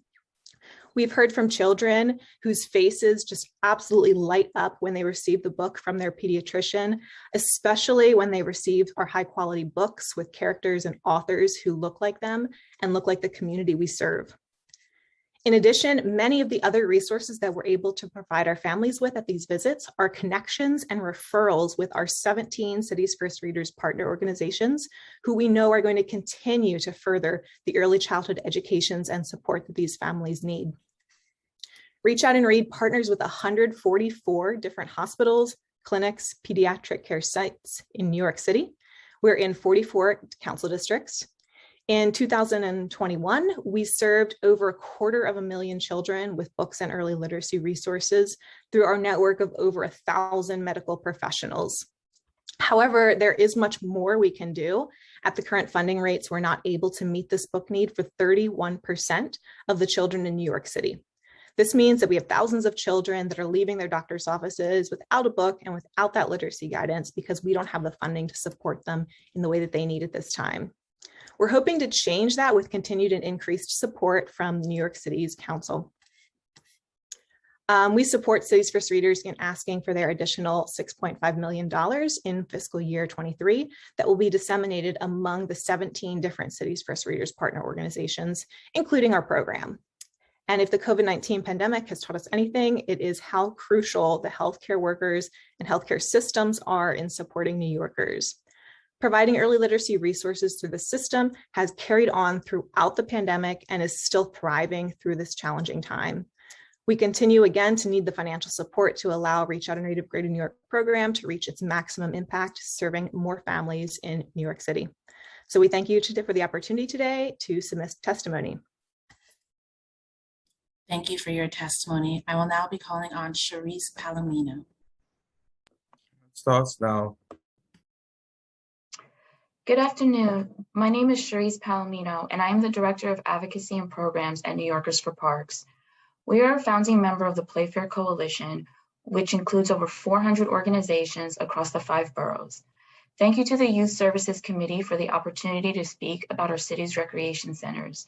I also want to thank Chair Stevens for her leadership on this important issue. Members of this community have a unique opportunity to push for adequate funding for our park system, as it is a critical component of supporting positive youth development. The New York City Parks Department operates and maintains 59 recreation centers across the city to serve a population of 1.8 million youth. Of the 59 community board districts, 26 do not have a New York City Parks Recreation Center, meaning that 44% of community boards do not have a recreation center. New York City's recreation centers are used to support communities with programming for youth and seniors alike. They should provide critical opportunities for youth development and empowerment with free programming and sports. New York City's recreation centers should be a hub for positive youth development, where young people socialize and liaise in a safe and supportive environment, which is essential to their overall well-being. Instead, New York City's recreation centers are chronically underfunded and badly in need of repairs, with roughly 1/3 of them closed at any given time. We are overdue for a transformative investment in our park system. 1% of the city budget for parks could ensure that recreation centers are fully staffed and functioning to provide the programming that young people need. New York City's Parks Department does a valiant job maintaining these aging resources, but needs more funding to do so. This is one of the many reasons why NY4P and the Playfair Coalition are calling for an increase in the parks budget to 1% of the city's budget, a call that a majority of the city council members supports along with Speaker Adams. Thank you for your time. Thank you for your testimony. Our next group of panelists will be testifying in the following order: Dante Bravo, Kim Elisha Seligmer, Jennifer Pinder, and Jonae Billy. I will now call on Dante Bravo. Time starts now. Thank you, Chair Stevens and the members of the New York City Council for the opportunity to testify. My name is Dante Bravo. I use they, them pronouns, and I'm the Youth Policy Analyst over at United Neighborhood Houses, UNH. UNH is a policy and social change organization representing 45 neighborhood settlement houses, 40 here in New York City, that reach 765,000 New Yorkers from all walks of life. Despite the increase in baseline funding for SYP and FY23, funding for Work, Learn, Grow, the complementary school year youth program workforce, program, sits at less than half its pre-pandemic level with no baseline investment. The city should invest $20 million in baseline funding for Work, Learn, Grow in the FY23 budget to increase opportunities for young people. The SYP expansion should be celebrated as well as an example of what can happen when government, CBOs, and advocates work together towards the same goal. This model shows what's possible, and the city should work to draw key lessons learned from this work into summer and year-round programming for elementary and middle school. In late 2021, UNH asked our members by how difficult it is to staff programs on a scale of 1 being the least difficult and 5 being extremely difficult. They answered at a 3.8 and cited youth programs as one of the most challenging staffing positions to fill. We fear that this staffing challenge will continue this summer and fall without significant intervention from the city to address staffing shortages. Staff to student ratios are currently 10:1 for elementary school students and 15:1 for middle school students, though providers have cited that a 15:2 and 10:2 ratio are ideal for program quality and participant safety. It should be noted that the 1,414 rate for Compass contracts is the same as the rate for Summer Rising last year, despite asking providers to serve more young people than ever this summer. Even with additional funding, the cost per participant rates from last year were not sufficient in funding the true cost of the program. Any new cost per participant rates must set a wage floor for summer counselors at $21 per hour, allowing providers to offer competitive salaries in the midst of a staffing crisis within the field. Settlement House staff have consistently identified this staffing challenge as a key issue facing their organizations. While UNH will analyze the Sonic rate with the larger provider community, UNH calls for a higher rate for Compass programs at $1,848 specifically for elementary school programming. Summer Rising 2.0 must include funding, staffing, and other resources so CPOs can focus on the well-being of their participants, curriculum, and other markers of program quality instead of basic elements of programming. In addition to the summer higher cost per participant rates and other investments into summer 2022. The city should also make a robust $28.5 million investment in expanding school-based mental health clinics. Staff retention at existing school-based clinics is a challenge because of the pay disparity between community-based providers and DOE-employed professionals. To address the gap in particular with funding for our community-based adult literacy services, UNH also calls on the mayor and the city council to baseline an additional $13.5 million in adult literacy funding, renew $4 million for adult literacy council discretionary funding, and double funding for the adult literacy pilot program to $5 million. Finally, UNH supports the #JustPay campaign's asks, which include automatic COLAs for all human service contracts, a living wage floor for all human services workers of no less than $21 per hour, and the creation of wage and benefit schedules similar to city and state government employees. We urge City Council to emphasize the needs of the human service workforce in budget negotiations. Thank you for the time and the opportunity to testify today. For more information, you can reach me at dbravo@unhny.org, and our written testimony includes 2 sample budgets for this year's summer program. Thank you for your testimony. I'll now be calling on Kim Alicia Selig-Miller. Time starts now.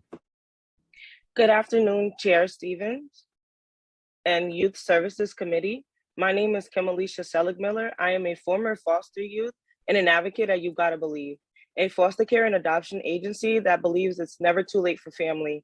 I spent about 19 plus years in the foster care system and aged out in 2021. At age 22, I not only have my own independent housing, but also found a forever family through the help and support of You Gotta Believe, something that I was told I could never have growing up in the foster care system. At 17 years old, my heart was set on finding a family. I had been in the system since I was 2, and my parents were no longer an option. During this time, I was in an all-girls group home where I expressed that family was something important to me and I wanted a chance to have it. I told my workers time and time again, and they would disregard what I had to say. My group home told me that I had to get my head out of the clouds and start focusing on finding an apartment and supporting myself. I was okay with that, but having an apartment didn't stop me from wanting to have a family. I will never forget, I went to my bi-yearly court hearing and decided to speak up for myself. I told the judge I wanted adoption to be an option. The judge looked at me and said, with your age and history, you will never be able to get a family. Start looking for an apartment. Although the judge did not specifically say it, what my teenage ears heard was that I was not worthy of a family. The amount of defeat I felt that day traumatized me even more. All my life, I had people come in and out of my life who only judged me based on my actions and my paperwork. Still, I knew that if I had people who loved me and supported me, that I could get through anything. But sadly, my judge and my foster care agency had written me off as another failure. Sorry. All right. However, through my experience with You Gotta Believe, not only did I have other foster care alumni teaching me the importance of family, but also had people who believed that I was more than just my behaviors. And no matter what, I deserve to be loved. Through my years in foster care, one thing was very clear: my voice didn't matter. Minors in foster care are often spoken for and told what to say. However, once you are older and start to advocate your needs, nobody wants to listen and not many people care because you will be aging out soon. You Gotta Believe has gave me chances to speak and be heard no matter what I had to say. In addition, You Gotta Believe helped me understand what permanency really means. Not just having a safe place to stay, but having people unconditionally committed no matter what, something a lot of foster agencies lack to teach families and youth in foster care. You Gotta Believe not only helped me find a family, now who I call my godparents, but they helped me understand that my story has power and it should be shared to make changes in the foster care system. At a young age, You Gotta Believe allowed me to speak at panels to help potential foster parents understand the meaning of commitment when taking in older kids in the foster system. Those panels, lit a fire in me and helped me realize that advocacy is something that I want to do as a career path. Now that I'm out of survival mode and I have a family, I can focus on those efforts and finally make change in the system that tried to fail me. You Gotta Believe has made such a major impact on my personal and professional life and has done so for many older teens in care in New York City. YGB needs the support of the City Council to continue the work with the older youth who are about to face the worst outcomes alone. YGB knows that we can find them loving families. I, as a former foster youth and employee of YGB, support its efforts in supporting older youth in care and hope the City Council will do the same. Thank you for your time. Thank you for your testimony. I will now call on Jennifer Pinder. Time starts now. Thank you. Good afternoon, Chair Stevens and members of the Youth Services Committee. My name is Jennifer Pinder, and I'm the Executive Director of You Gotta Believe, a foster care and adoption agency with a focus on permanency. I have the pleasure of working with Kim Alicia, who testified just before me, and other advocates like her that have powerful voices just like hers. We can't get our mission executed without Kim Alicia and our other advocates. You Gotta Believe has received support from the City Council since fiscal 15 to support our Nobody Ages Out program, as well as our efforts to provide wraparound services for transitional age foster youth. We're really thankful that the majority of our current discretionary funding is contracted through DYCD. We submitted a request for continued support of our programs, specifically the Nobody Ages Out program, as well as for mental health services for LGBTQ youth. For 27 years, You Gotta Believe has focused on finding loving, unconditionally committed, permanent families for kids in foster care who would otherwise age out alone. While there's a lot of great work being done around providing services to youth aging out, You Gotta Believe is the only agency focused specifically on permanency. Everyone on our team is a credible messenger. I'm an adoptee myself, and others on the team are either parents of older youth from foster care or survivors of the foster care system. This gives us a unique advantage to deliver the highly specialized support our youth and families need. We've also recently launched a mental health program that allows us to provide adoption competent therapy for our families free of charge. YGB primarily serves Black and Brown youth between the ages of 10 and 24. We also work with a large proportion of LGBTQ youth, since they're also overrepresented in the system, as well as Black and Brown youth. 25% of our youth and 15% of our parents identify as LGBTQ. It's important for everyone to remember that people don't stop needing family support at the age of 21. Youth who age out alone face homelessness, continued welfare dependence, and often join the pipeline to incarceration. These negative outcomes are avoidable for the youth who reconnect with permanent families. Our preliminary survey data indicate that youth who age out of the New York City foster care system without a family are more than twice as likely to be incarcerated than youth we place with permanent families. And on the national level, youth who age out alone are more than 10 times as likely to be incarcerated compared to youth that we place with permanent families. YGB needs the support of the City Council because our staff is at capacity and we're relying on you to help us scale up so we can reach more foster youth with our proven model so they don't age out alone. We need your help to increase our impact and prevent more kids from aging out of foster care without a permanent loving family. Thank you. Thank you for your testimony. I will now call on Jonae Billy. Time starts now.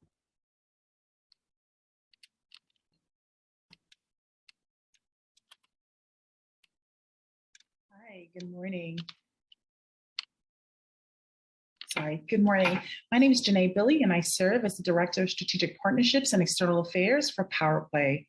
I'd like to begin by thanking Chair Stevens and the Council committee members for your unwavering leadership, your focus on creating a sustainable future for our youth, and your support of our work in youth development. PowerPlay advances the lives of girls through sports, helping them grow physically, emotionally, and academically stronger. We create a continuum of opportunities for girls ages 8 through 18 and utilize structured sports activities to foster critical social emotional learning skills girls need to succeed in school and life. We partner with Title I schools and community-based organizations to conduct after-school and summer programs emphasizing social emotional skills, health and wellness, leadership, and college and career readiness programs.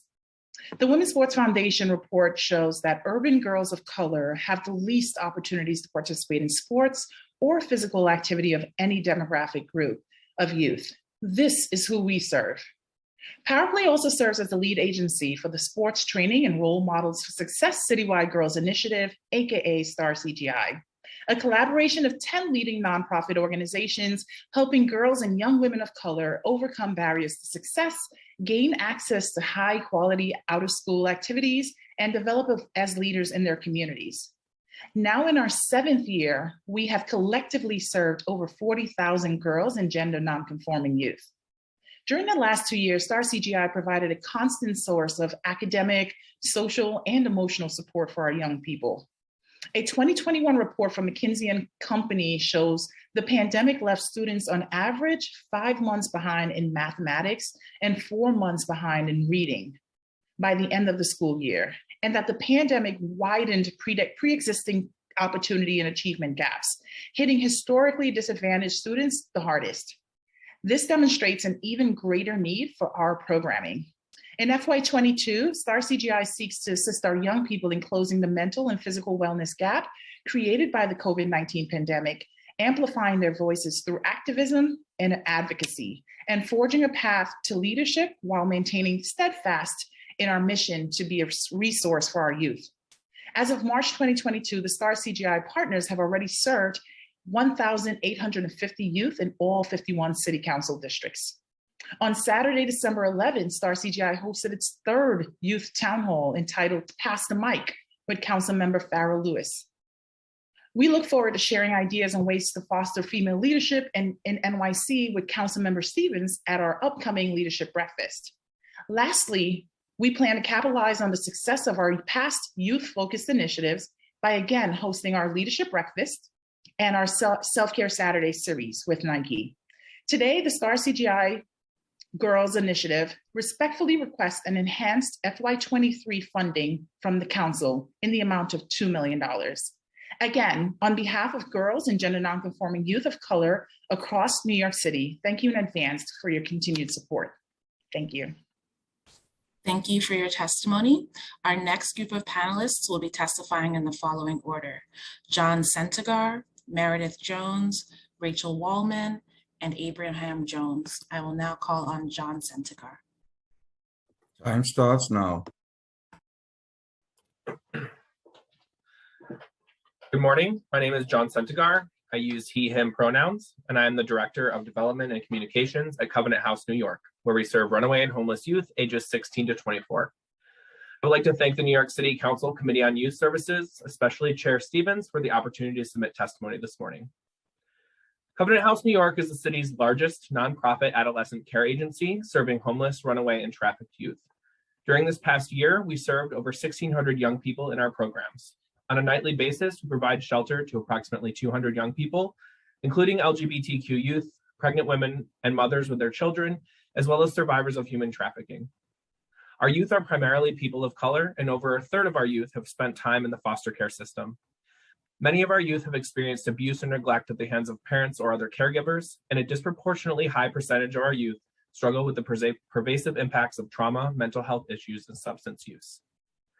We provide young people with food, shelter, clothing, medical care, mental health and substance use services, legal services, high school equivalency classes, and other educational and job training programs, as well as a safe house and specialized services for survivors of human trafficking. All of these services help young people overcome the trauma of abuse, homelessness, exploitation, and move towards stability. Covenant House New York has submitted several requests this year for discretionary funding, and we hope the council reviews these and looks closely at how this funding will provide more services to youth in need. This includes $75,000 in funding to provide anti-human trafficking services, $550,000 in funding to provide transitional housing services for victims of the sex trade, $100,000 in funding to provide continued legal services for our youth, and $100,000 in funding to provide continued mental health services for our youth. But most importantly, this morning, we want to highlight the needs regarding runaway and homeless provider contracts overall. We're asking that our essential workers and direct care staff who have risked their lives every day of this pandemic caring for our young people be paid a living wage. New York State has cut human services local aid by 5% annually since 2012. DYCD-funded RHY provider contracts continue to fall short of covering the true cost of running RHY programs. Sadly, it's the human services workforce that bears the brunt of this reduced funding. Low and stagnant wages due to insufficient state and city funding cause staff turnover rates in parts of the nonprofit sector that are over 40%. These high turnover rates are detrimental to the young people we serve, as it is important that our youth develop a rapport with the adult staff who act as mentors and guides as they rise out of poverty and lead self-sufficient lives. Frequent staff turnover changes disrupt rapport and make it difficult for our youth experiencing homelessness to leave poverty behind. We are therefore requesting and echoing the requests of others who testified this morning, including Jamie with the Coalition for Homeless Youth, requesting that DYCD-funded shelter contracts be increased to the 2019 contract rate of $50,410 per bed, and that a 10% general contract increase be implemented for all current DYCD-funded residential, street outreach, and drop-in center contracts.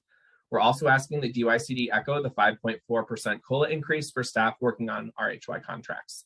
This right sizes DYCD contracts to more closely resemble the true cost of a bed for a young person experiencing homelessness in New York City. I want to thank you for the opportunity to testify this morning, and thank you as well to my colleagues at other nonprofit organizations who've echoed these requests in order to promote the dignity of youth receiving services in the RHY continuum. Thank you for your testimony. I will now be calling on Meredith Jones. Time starts now. Hi, everyone, and thank you, Chair Stevens, for the opportunity to speak today. My name is Meredith Jones, and I'm the City's First Readers Program Manager based at Literacy, Inc.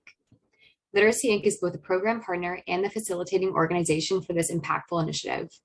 City's First Readers, the New York City Council's only early literacy initiative, harnesses the power of collaboration between 17 nonprofit organizations, including all 3 public library systems, to build equity of opportunity for children birth through 5 affected by systemic poverty. City's First Readers, or CFR, engages nearly 1 million families in all 51 council districts every year. Our work ensures that New York City children from every neighborhood have a solid foundation to start school successfully, thrive academically, and succeed beyond their school years. CFR is an essential initiative of the City Council that addresses a critical and long-standing literacy crisis. This crisis is not new, and it has accelerated because of the pandemic. Just last week, the New York Times reported the increase in children, particularly Black and Hispanic children, English language learners, those from low-income families, and children with disabilities who entered kindergarten this year with gaps in their early learning skills. CFR was founded on the knowledge that a disproportionate number of children impacted by systemic poverty have historically and consistently entered school with these gaps. The solution to this problem, as we've always known, is not catching up with children in kindergarten, but supporting them before they begin their formal education. City's First Readers delivers proven strategies that directly address early learning opportunity gaps. In fiscal year 21, while largely functioning remotely, CFR partners engaged 800,000 families and caregivers with early literacy programming, including a 53% increase in engagement among some partners. We distributed 41% more books compared to FY20, putting 380,000 books into children's homes, and expanded our Hallmark education campaign through the launch of a new family-facing website to connect families to programs in their language and in their neighborhood. There is so much more work to be done. A budget of $6.5 million in FY23 will enable CFR to expand and enhance our evidence-based approach to engage even more children and families. An equitable city begins with an investment in children when it matters most. City's First Readers offers a sustainable solution with a long-term investment in families with children younger than 5. We urge you to recognize the importance of a preventative approach for our youngest learners. Thank you so much for your time and for the opportunity to testify today. Thank you for your testimony. I'll now be calling on Rachel Wallman. Time starts now. Good afternoon, Chair Stevens and other esteemed members of the committee. My name is Rachel Wallman, and I'm the Director of Education at the Greenwood Cemetery in Brooklyn. I very much appreciate this time to speak to you today and to hear about the inspiring work of other organizations. To cut to the chase, I'm here seeking your help with funding for Greenwood's Education and Welcome Center.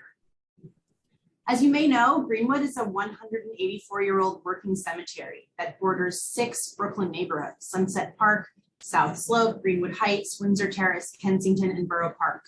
Greenwood is literally and figuratively an oasis in the under-resourced cultural landscape of South Brooklyn.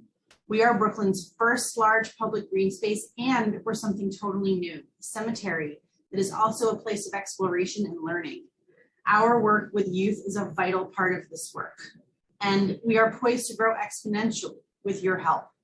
Since starting a formal education department in 2019, Greenwood has served over 12,000 youth through standards-based guided field trips, internships, and virtual programs. And that's in addition to the tens of thousands of families that can visit us for free 365 days a year and use our self-guided learning materials, which has been happening throughout the pandemic.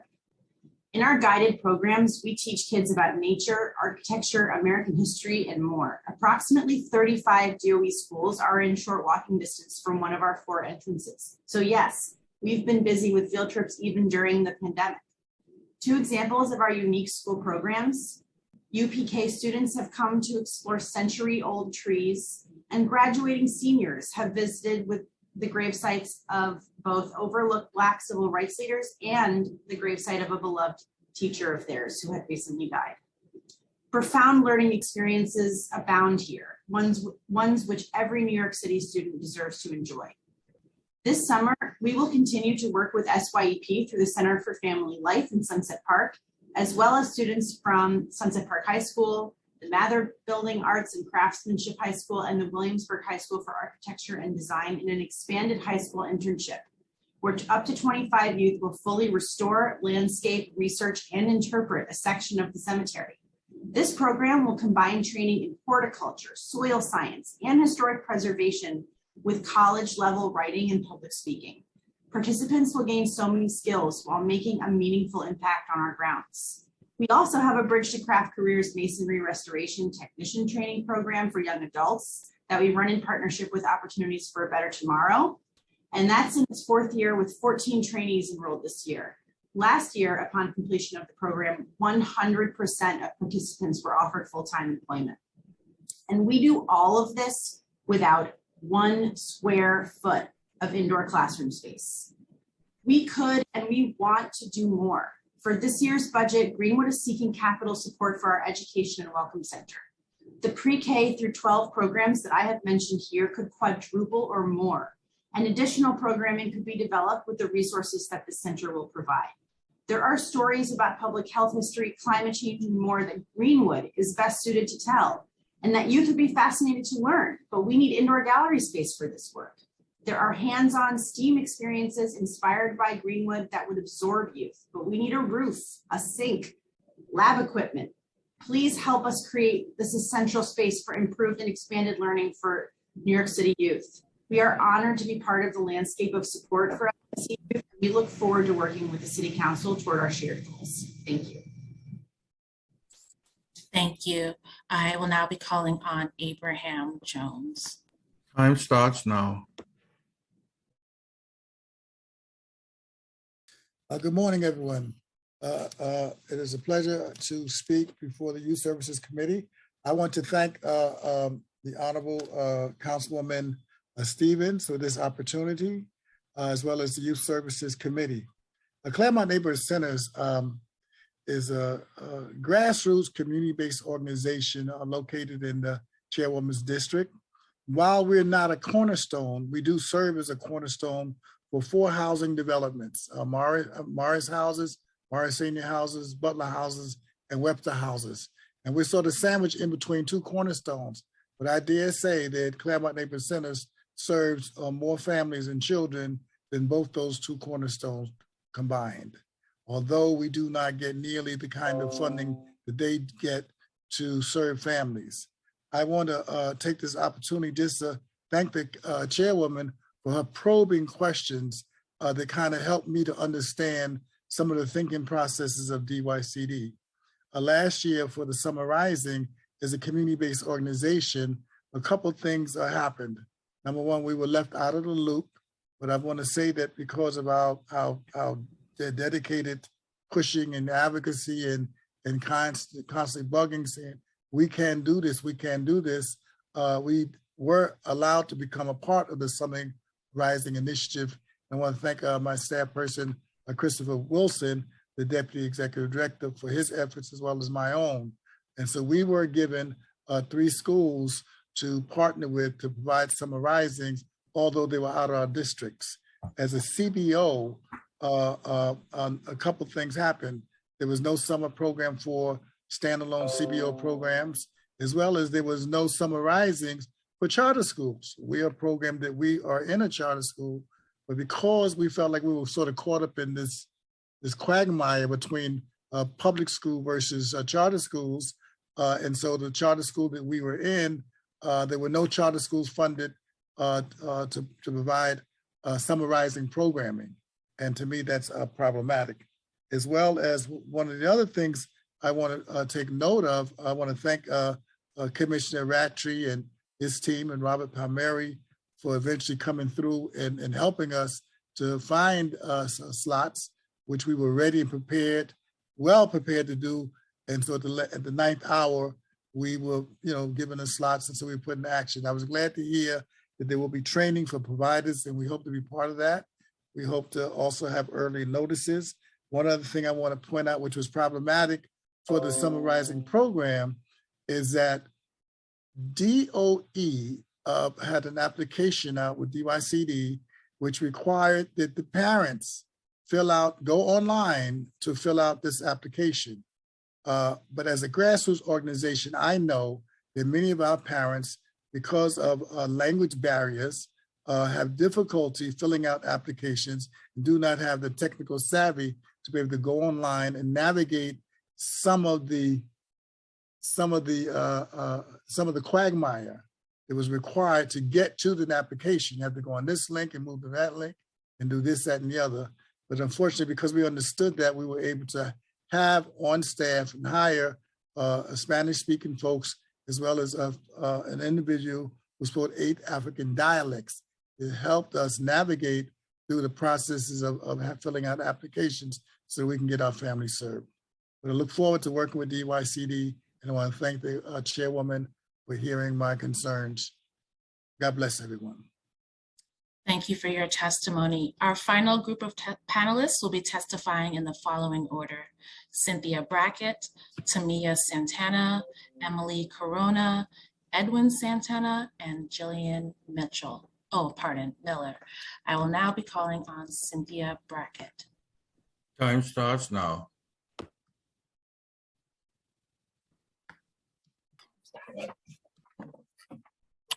Hi, good afternoon. My name is Cynthia Brackett, and I am the New York City Regional Director for the Center for Employment Opportunities. Thank you to thank you to Chair Stevens and the members of the Youth Service Committee. I appreciate the opportunity to submit testimony about our program model and the work across New York City and the need for increased resources to help at-risk young adults and those coming home from prison. CEO's mission is to provide immediate, effective, and comprehensive employment services to individuals recently returning home from incarceration and young adults who have had interaction with the criminal legal system. As the largest provider of reentry employment services in New York, our intentional focus is to serve individuals facing the most significant barriers to gaining and maintaining employment, while also returning $3.30 of every $1 of public investment. Our 4-stage program model has 2 core components: transitional employment and vocational services.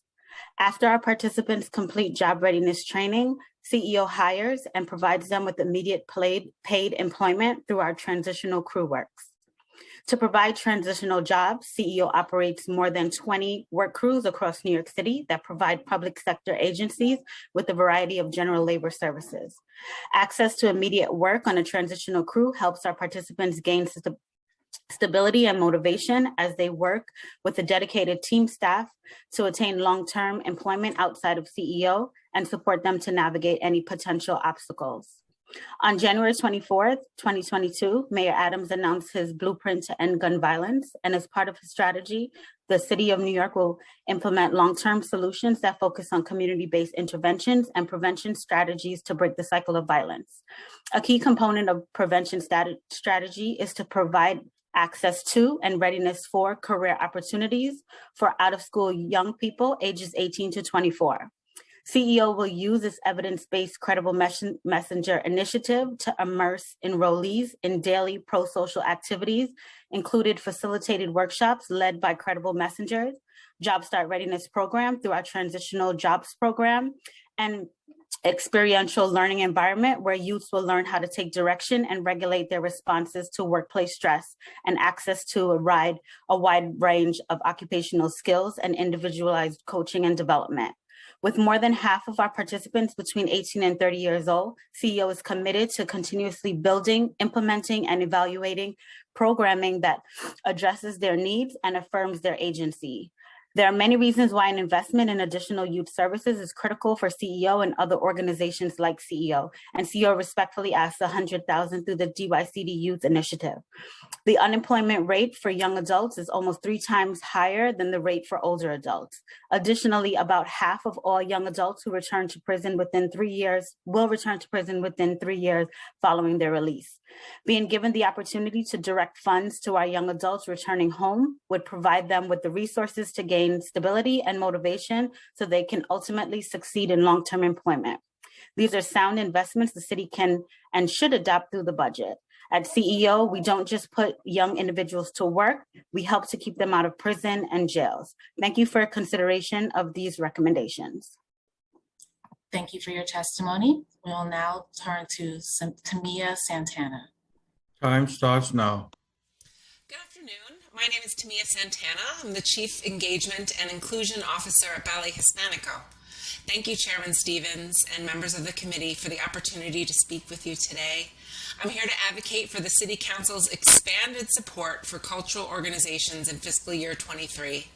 In particular, BIPOC-led organizations like Ballet Hispanico, as part of its commitment to serve the city's youth through excellent cultural programs.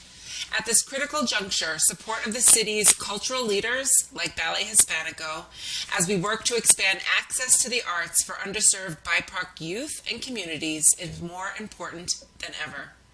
As the nation's largest Latinx cultural organization and one of America's cultural treasures, we depend on City Council support in order to fulfill our mission of service to BIPOC communities. Approximately 27% of all New Yorkers identify as Latinx, and 40.1% of all children in the DOE identify as Latinx, and more than half of all these children born in New York City are born to immigrant families. 75% of all the schools that we serve are Title I. Research shows that immigrants and Latinx individuals in particular are grossly underrepresented in popular culture. Through Ballet Hispanico's Latinx and African diaspora public programming, many not only have access to excellent artistic programs and instruction, but some see themselves and see their stories reflected in the culture for the first time. The ripple effect across the New Yorkers' lives is profound, leading to, amongst other benefits, improved educational and career outcomes for the young people we serve. As we join our fellow arts leaders in post-pandemic recovery, we look to city leaders for guidance and support. The economic impact of a thriving arts ecology to New York City cannot be overstated. Nonprofit cultural groups generate over $8 billion annually in citywide economic impact and employ more than 120,000 people. And in an era of stark division, the voices of BIPOC-led cultural organizations like Ballet Hispanico, founded on the principles of bringing people together through art and dance, are essential to our city. Ballet Hispanico's community programs feature not only culturally relevant pedagogy, but BH is actively engaged in 21st century creative economy skill building. Mayor Adams and Chancellor Banks of the DOE stated that studies show schools will take 6 or more cultural field trips, report higher grades and higher rates of student enjoyment. Our Bienvenidos ticketing program and performances for young people are one of those opportunities. Our community programs reach thousands of New Yorkers of every walk of life, uplifting young people of Latinx and African diaspora heritage and culture through the lens of dance. Through City Council initiatives like CASA, Coalition Theaters of Color, the Cultural Immigrant Initiatives, the Speakers Initiatives, and more, the city has indicated that it deeply values a thriving arts ecosystem. The ability of our organization and other BIPOC-led cultural institutions to strive and thrive in a post-pandemic economy will be dependent on continued city support. More than ever, organizations like Ballet Hispanico will need robust public support in order to continue amplifying underrepresented voices in the field. The expansion of critical city-funded cultural and educational programs ensure our ability to continue to provide crucial arts access and education to communities of color. Thank you. Thank you for your testimony. I will now be calling on Emily Corona. Time starts now. Thank you so much. Tamia Santana has spoken on behalf of Ballet Hispanico. Thank you. Thank you. I will now be calling on Edwin Santana. Time starts now. Hello. First and foremost, good afternoon, everybody. Thank you all for taking this time out to conduct this hearing. Thank you to Chair Stevens and the Youth Services Committee members. My name is Edwin Santana. I'm a member and community organizer at Freedom Agenda. I believe, like most New Yorkers believe, and that the city budget should reflect what we value. We value the youth, and if we value our youth, then we should invest in programs and services that serve our youth. We need a budget that reflects the needs of our youth. The Department of Corrections for the largest DOC staff in the country is the largest DOC staff in the country. Lack of accountability for DOC staff has created a humanitarian crisis in New York City jails. There are hundreds of officers each day who work in non-jail posts, either because they prevented from working directly with incarcerated people because of an ongoing disciplinary case, or they are being medically monitored, or they have been assigned to a different job, like working in the laundry room, as a baker, or even as a secretary to a warden. These posts have been widely used in DOC as rewards to officers favored by supervisors. But in other jail systems, these tasks are performed by civilians.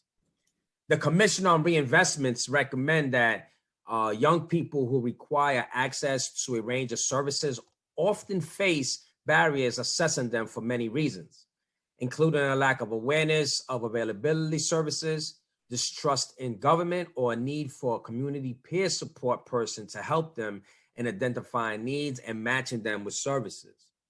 The city should invest in community-based navigation initiatives, hiring navigators from the communities that they serve and live in, and to help make social services more navigable, right? So I say, please take these recommendations very serious. The city council must right-size the DOC. I'll repeat that again. The city council must right-size the DOC. It must deflate DOC's way bloated budget and redistribute those resources to our youth needs to stop the stream of the youth into the criminal legal system. So thank you very much for everybody for listening to my testimony, and I bid you all farewell and have a good evening. Thank you for your testimony. I will now be calling on Jillian Miller. Time starts now. Greetings. My name is Jillian Miller, and I'm the Coordinator of Early Learning Services for the Queens Public Library. I am pleased to represent the 3 public library systems of New York City as partners in the City Council's Initiative for Early Literacy, City's First Readers. On behalf of the 3 systems, I would like to thank Committee Chair Stevens and the members of the committee. We are truly grateful for the Council's generous support of City's First Readers. Each year, Brooklyn, New York, and Queens Public Library offer neighborhood early literacy programs with an annual attendance exceeding 600,000 New Yorkers. As part of City's First Readers, each library system is developing and expanding in its own ways. Brooklyn Public Library has offered story times in over 12 languages. They provide training to childcare providers and staff in early literacy, supporting children with disabilities, talking about race with young children, and screen time balance. Children's librarians created grab-and-go activity kits available to families with hands-on supplies to promote play and learning in their homes, and their signature school readiness program, Ready Set Kindergarten, continued to be offered virtually in English and Spanish. New York Public Library offered robust virtual and in-person early literacy programs, including bilingual story times, outdoor story times in the park, and STEAM story time. The library distributed bilingual English-Spanish early learning activity books and take-home activity kits for families to engage in developmentally appropriate literacy activities at the library and at home. NYPL partnered with pediatric health clinics to provide library resources and over 2,000 books. They also did professional development for staff, which includes a variety of experts on important topics such as anti-racist story times and woke read-alouds. Queens Public Library continues to reach our families through programs that are available virtually on our social media and in person. Every week, we offer a story time in one of 9 languages. We are grateful to be able to provide take-home learning kits in English and Spanish at all of our branches, which engage young thinkers in higher order thinking practices. Our New Mamas group continued this year with a deeper investment in needed parenting resources across the borough. This group focuses on educating new mothers and caregivers about their young child's literacy needs, while also addressing postpartum health, infant health, and general parenting issues. The City's First Readers initiative has allowed the 3 library systems to collaborate with partner programs in unique ways. Literacy Inc. has worked with the libraries to provide programs to families citywide. Their staff offered virtual story times regularly in East New York, throughout Manhattan, the Bronx, and Staten Island, as well as weekly in South Jamaica. Reach Out and Read of Greater New York partnered with the New York City Libraries to purchase multilingual, diverse children's books to give to New York City families and encourage families to sign up for library cards and attend programs. We are aware that the pandemic has had a significant impact on the social, emotional, and cognitive development of young children born during this time. Early literacy programming in local neighborhoods will be essential to supporting early literacy and school readiness before children enter 3K and pre-K. City's First Readers funding will be instrumental to help us make sure we have the space, books, materials, and staff trained to respond in the libraries. If the City Council authorizes funding for fiscal year 2023 for the City's First Readers initiative, this vitally important work will only grow in New York City's libraries as we look toward a future where we can once again provide our services in person at library branches, classrooms, and childcare settings. Our libraries are the first social and educational experience of many of our young families, and we want to be the most enriching experience it can be. Thank you for the opportunity to submit testimony today. Thank you for your testimony. At this point, we have concluded public testimony. However, if we inadvertently missed anyone that would like to testify, please use the Zoom raise hand function, and we will call on you in the order your hand was raised. All right, seeing no other hands raised, Chair Stevens, I am sorry, it looks like we have testimony from a Christopher Wilson. If you wouldn't mind, hold on, I will unmute you and you may begin.